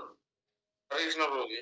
ହରେ କୃଷ୍ଣ। ପ୍ରଭୁଜୀ, ଯେମିତି ଶ୍ଲୋକ 12 ଏବଂ ଶ୍ଲୋକ 13 ଭଗବାନ ଅର୍ଜୁନକୁ ବୁଝାଉଛନ୍ତି ଯେ ଆମେ ଭବିଷ୍ୟତରେ ରହିବା, ବର୍ତ୍ତମାନ ବି ଅଛନ୍ତି, ଅତୀତରେ ଥିଲେ, ବର୍ତ୍ତମାନ ବି ଅଛନ୍ତି, ଭବିଷ୍ୟତରେ ରହିବା। ଏବଂ ଯେହି ଯେମିତି ଶୈଶବରୁ ଯୌବନ ବୃଦ୍ଧାବସ୍ଥା ପ୍ରାପ୍ତ ହୁଏ, ସେମିତି ମୃତ୍ୟୁ ପରେ ସେ ଅନ୍ୟ ଶରୀର ପ୍ରାପ୍ତ ହବ। ପ୍ରାକ୍ଟିକାଲି ସପୋଜ ମୋର ନିୟର ଆଣ୍ଡ ଡିୟର ଯଦି ଦେହ ତ୍ୟାଗ କରନ୍ତି ମୁଁ ପ୍ରାକ୍ଟିକାଲି ବୁଝିପାରିବି, କାହିଁକି ନା ସେ ଲୋକ ତ ମୋ ପାଖରେ ଏବେ ନାହିଁ ନା। କଥା କିଛି କଟି ସେ ଅନ୍ୟ ଶରୀର ପ୍ରାପ୍ତ ହେବେ। ନାଇଁ ନା ପ୍ରଭୁ ଆପଣ କଥା କାହିଁ କଟି ଯାଉଛି ଟିକେ ଟିକେ ମୁଁ ବୁଝିପାରୁନି। ହଁ କଟି କାଟି ଯାଉଛି ଅଧା କଥା। କୁହନ୍ତୁ ଅଡିବଲ ହଉଛି ନା ହଉଛି, ମଝିରେ ମଝିରେ କଟୁଛି, କୁହନ୍ତୁ। ପ୍ରଭୁ ଭଗବାନ ଯେମିତି ବୁଝୁଛନ୍ତି ଯେ ଆମେ ବର୍ତ୍ତମାନ ଅଛନ୍ତି, ଅତୀତରେ ବି ଥିଲେ ଏବଂ ଭବିଷ୍ୟତରେ ବି ରହିବା।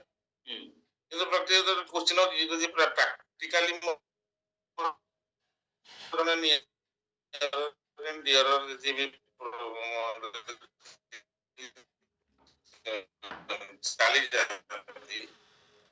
ଆଉ ଜଣ ବୁଝିପାରିବି ଯେ ଆମେ ସବୁବେଳେ ରହିବା ବୋଲି। ଆପଣ ନିତ୍ୟ ଆପଣ ସବୁବେଳେ ଅଛନ୍ତି। ଆପଣ ଯୋଉମାନଙ୍କ ସହିତ ଏଇ ଜୀବନରେ ଅଛନ୍ତି ସେମାନଙ୍କ ସହିତ ସବୁବେଳେ ଥିବେ। ସିଏ କୋଉଠି ଥିବେ, ଆପଣ କୋଉଠି ଥିବେ। ଆପଣ ମନେକର ଆପଣଙ୍କ ପରିବାରରେ 5 ଜଣ ଅଛନ୍ତି, ବିଦାୟ ନେଇଗଲା ପରେ ସିଏ ଆଉ ସ୍ଥାନକୁ ଚାଲିଯିବେ, କୋଉ ଜୀବଦିନେ ଜନ୍ମ ହେବେ, ଆପଣ କୋଉ ଜୀବଦିନେ ଜନ୍ମ ହେବେ, କିନ୍ତୁ ଆପଣ ନିତ୍ୟ ଭାବରେ ସମସ୍ତେ ବିରାଜମାନ କରିବେ, ସବୁବେଳେ ରହିବେ। କଥାର ଅର୍ଥ ବିକଜ ଆମେ ସବୁ ଆତ୍ମା, ଆମେ ଶରୀର, ଆମେ ଶରୀରକୁ ବାରମ୍ବାର ପରିବର୍ତ୍ତନ କରୁଛନ୍ତି। ଆମେ ଯେହେତୁ ନିତ୍ୟ, ଆମେ ହଉଛି ଅବିନାଶୀ ଆତ୍ମା, ଆମେ ଶରୀର ନୁହନ୍ତି, ଶରୀର ପରିବର୍ତ୍ତନ କରିବା। ଆପଣ ଆଜି ମିଶିଛନ୍ତି ଗୋଟେ ପରିବାରରେ 4 ଜଣ, ଆପଣଙ୍କର ସବୁ 4 ଜଣ ଯାକ ସବୁବେଳେ ଗୋଟେ ପରିବାରରେ ରହିବେ। ସିଏ କୋଉଠି ଥିବେ, ଆପଣ କୁଆଡେ ଯିବେ। କଥାଟା ପ୍ରଭୁ ବୁଝିଲେ କି ନାହିଁ?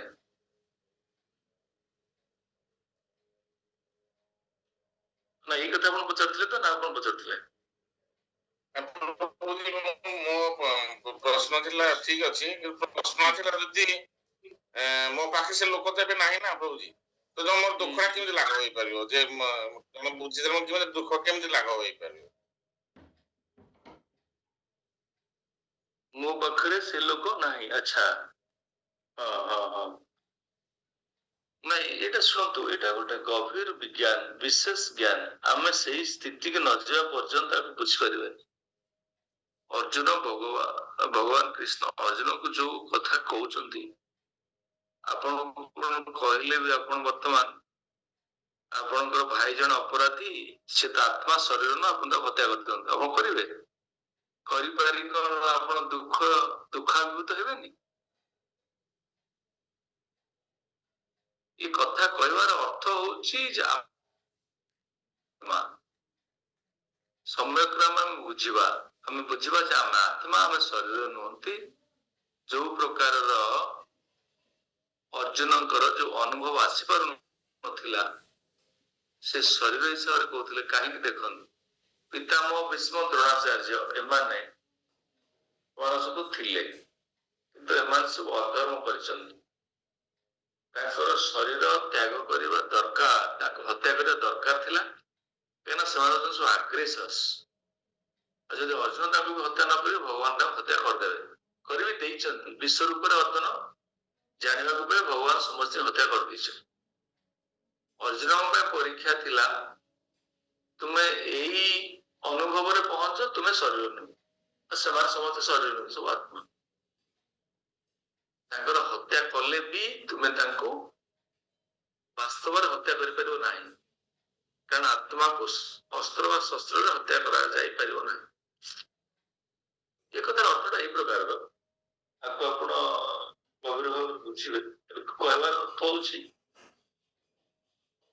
ଆମେ ଆତ୍ମା, ଆମେ କଣ ଏତିକି ଜାଣିକି ଯାଇକି ଜଣଙ୍କୁ ହତ୍ୟା କରିବା? ନା ତୁ ତ ଶରୀର ନୁହଁ, ତୁ ଆତ୍ମା, ତ ତୁମ ହତ୍ୟା କରିପାରିବି।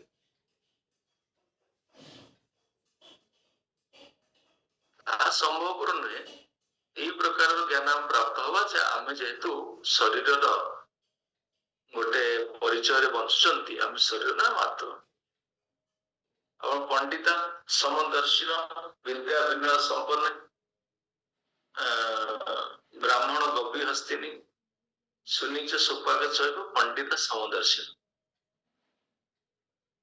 এটা অবশ্য অন্য প্রসঙ্গে କୁହାଯାଇଛି ଯାହା ହଉ ଅର୍ଜୁନଙ୍କୁ এই ପ୍ରକାରର ଜ୍ଞାନ ପ୍ରଦାନ କରିବାକୁ ଭଗବାନ କହୁଛନ୍ତି ଯାହାକି ପ୍ରାକ୍ଟିକାଲ ଲାଇଫରେ ସମ୍ଭବ ନୁହେଁ। ଆପଣ ଯାହା କହିଲେ ଠିକ କହିଲେ, ବୁଝିପାରିଲେ ପ୍ରଭୁ?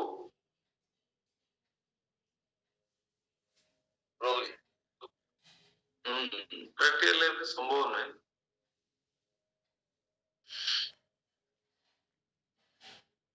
କିନ୍ତୁ ଧର୍ମ ଯୁଦ୍ଧ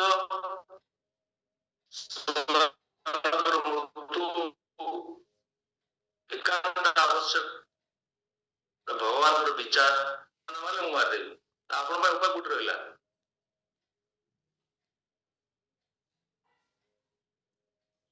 ବୁଝନ୍ତୁ ପ୍ରଭୁ, ପ୍ରଭୁଜୀ ଆପଣଙ୍କ ପାଖରେ ଆସିକି ଭଗବାନ ପହଞ୍ଚିବେ, କହିବେ ମୁଁ ଆପଣଙ୍କ ଭାଇକୁ ମାରିଦେବି। ତମେ ମାର ନହେଲେ ମୁଁ ମାରିଦେବି। କଣ କରିବେ? ତମେ ମାର ହଠାତ୍ ନହେଲେ ମୁଁ ମାରିଦେବି। ଆପଣ କହିବେ ଆପଣ ମାରନ୍ତୁ ମୁଁ ମାରିବିନି। କି ଆପଣ ଯଦି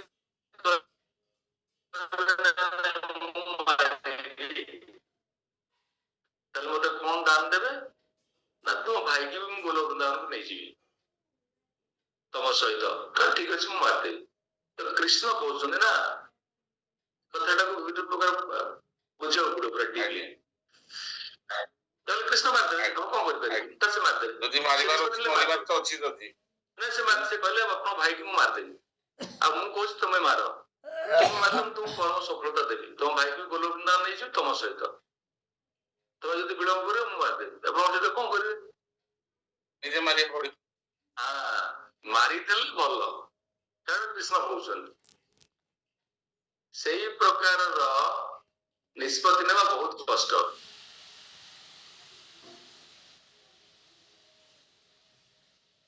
ঠিক আছে, জয় ভগবত গীতা কি জয়। জয় শ্রীমদ ভগবত গীতা কথামৃত কি জয়। জয় সমবেত ভক্তি শাস্ত্রী ছাত্র বৃন্দ কি জয়। জয় অভয় চরণারবিন্দ ভক্তি বেদান্ত স্বামী শ্রী প্রভুপাদ কি জয় নিতাই গৌর প্রেমানন্দে হরি হরি বল। হরি বল। নেক্সট ক্লাস আরম্ভ হব আজ শুক্রবার, শনি রবি সোমবার। নেক্সট ক্লাস আরম্ভ হব সোমবার। সোমবার আমি ସମସ୍ତେ ସମୟ ଧ୍ୟାନ କରିବେ। ଅଧିକ ସମୟ ଟିକେ ହେଇଯାଉଛି, ସମୟ ଭିତରେ ଆମେ ସୀମିତ ରଖିବୁ। ଆଉ ଏବେ ଗୋଟିଏ କ୍ଲାସ ପରେ ଠିକ ଆସିବ ହେଇଯିବ। ଏକ୍ଜାକ୍ଟଲି ବନ୍ଦ କରିଦବା। ମୋର ପ୍ରଶ୍ନ ଥିଲା। ଆଉ ଥିଲା କହୁନାହାନ୍ତି। ଅନ୍ୟମାନ କ୍ଲାସ ଯାଇପାରିବେ। ଯୋଉମାନଙ୍କର ପ୍ରଶ୍ନ ଅଛି ରୁହନ୍ତୁ, ମୁଁ ରହିବି। କ୍ଲାସ ଅଫିସିଆଲି ସରିଯାଇଛି। ଅନ୍ୟମାନ କ୍ଲାସ ଛାଡି ଯାଇପାରନ୍ତି। ଯଦି କିଏ ପ୍ରଶ୍ନ ପଚାରିବେ ରୁହନ୍ତୁ,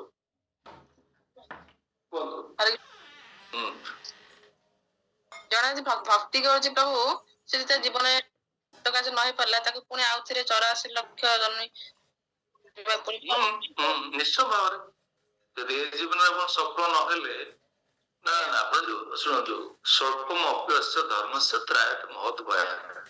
ଆପଣ ଯଦି ଅଳ୍ପ ବି ଭକ୍ତି କରିଛନ୍ତି, ମଣିଷ ଜୀବନ ନିଶ୍ଚିନ୍ତ କୁହାଗଲା ପୁରା 2:40 ପଢିବା। ଆପଣ ଏଇ ଶ୍ଲୋକରେ ଅଛି 2:40। ବୁଝିପାରୁଛନ୍ତି? ହଁ 40 2:40 ଜଣେ ଭକ୍ତି କରୁଛନ୍ତି ମାନେ ଆପଣ ଦେଖନ୍ତୁ କୋଉ ପ୍ରକାର ଭକ୍ତି କରୁଛନ୍ତି। ଦି ପ୍ରକାର, ଗୋଟେ ହେଲା ଲଙ୍ଗ ଟର୍ମ ଭକ୍ତି, ଗୋଟେ ସର୍ଟ ଟର୍ମ ଭକ୍ତି। ସର୍ଟ ଟର୍ମ ଭକ୍ତିରେ କଣ হবে, ଲଙ୍ଗ ଟର୍ମ ଭକ୍ତିରେ କଣ হবে? ସର୍ଟ ଟର୍ମ ଭକ୍ତିରେ କଣ ପ୍ରାପ୍ତି হবে? ଲଙ୍ଗ ଟର୍ମ ଭକ୍ତିରେ ଭଗବାନ ବୁଝେଇଛନ୍ତି ଶ୍ରୀମତାଂ ଶୁଚିତାଂ ଗେହେ योग भ्रष्ट अभिजायते। श्रीमता सुचिता, श्रीमता माने श्रीमता सुचितांगे, उच्च प्रतिष्ठित वैष्णव ब्राह्मण परिवार जन्म है। पुणी भक्ति करने गोटे अनुकूल सुजोग दिया ना। ବୁଝିପାରୁଛନ୍ତି ତ?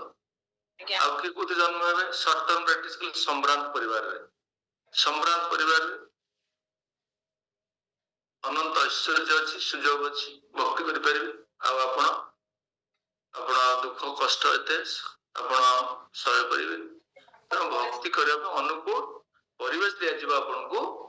କିନ୍ତୁ ମାନବ ଜନ୍ମ ଜନ୍ମ ହେବେ ଯଦି ଅଳ୍ପ ଭକ୍ତି ବି କରିଛନ୍ତି ଆପଣ ଗ୍ୟାରେଣ୍ଟେଡ।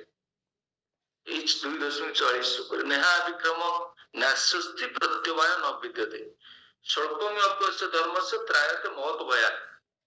ଅଳ୍ପ ଟିକେ ଯଦି ଭକ୍ତି କରିଛନ୍ତି, ମହତ ଭୟାତ ମାନେ କଣ? ମହତ ଭୟାତ ମାନେ ମୃତ୍ୟୁ ନୁହେଁ, ପଶୁ ଜନ୍ମରେ ଜନ୍ମ ହବାଟା ମହତ ଭୟାତ। ମୃତ୍ୟୁ ତ ସ୍ୱାଭାବିକ ସମସ୍ତଙ୍କ ରହୁଛି। ଯଦି ମାନବ ଜନ୍ମରେ ଜନ୍ମ ହେଇଛି, ମୋର ମୃତ୍ୟୁ ହେଲା ମାନବ ହେଇଗଲି, ମୋର କିଛି ଲସ୍ ନାହିଁ, କାରଣ ମତେ ଶରୀର ଛାଡିବାକୁ ପଡିବ। ଯଦି ପଶୁଟା ହେଇଗଲି, ସେଟା ହଉଛି ମୋର ସବୁଠୁ ବାପରେ ବାପ, ନଷ୍ଟ ହେଇଗଲା ମୋର ସବୁ, ଆଉ ପୁଣି ଫେରିବି ନା କଣ? କିନ୍ତୁ ଏଠି ଲେଖା ହେଲା ତ୍ରାୟତେ ମହତ ଭୟାତ। ଆପଣ ସେ ମହତ ଭୟର ଶିକାର ଭକ୍ତ ହବନି। ଅଳ୍ପ ଭକ୍ତି ବି କରିଛନ୍ତି, ଆଜି ବି ଯଦି ଆପଣ ଭକ୍ତି ଛାଡି ଦିଅନ୍ତି, ନିଶ୍ଚୟ ମାନବ ଜନ୍ମ ଜନ୍ମ ହେବେ। କିନ୍ତୁ ପ୍ରଭୁପାଦ ମହାରାଜ କହିଛନ୍ତି, କାହିଁକି ଆମେ ପୁଣି ଆଶଙ୍କା ରଖିବା? ଏଇ ଜୀବନଟା ଶେଷ ଜୀବନ କାହିଁ କରିବାନି? କାହିଁକି ନିଷ୍ଠାପର ଭକ୍ତି କରିକିରି ଆମେ କୃଷ୍ଣକୁ ଏଇ ଜନ୍ମରେ ନ ପାଇବା? ପ୍ରଭୁପାଦ କହିଛି। ପ୍ରଭୁ ତାହେଲେ ସେ ମଣିଷ ଡାକି ପାରିବେ ନା ପୁଣି ବୁଲି ବୁଲି ଯିବା ପଡିବ ସଜନେ ଦେଇକି?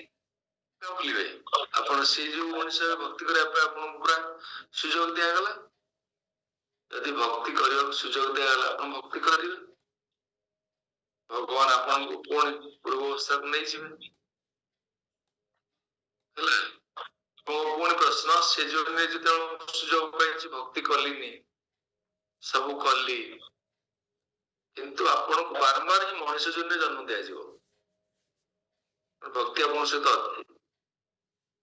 ବାରମ୍ବାର ମଣିଷ ଜନ୍ମ ହିଁ ଜନ୍ମ ହଉଥିବେ।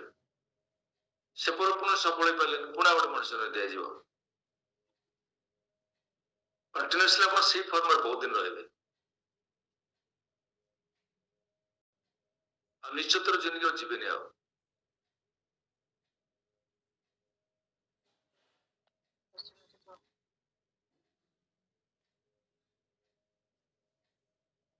ହେଲା, ଆଉ କଣ କହୁଛନ୍ତି କୁହନ୍ତୁ?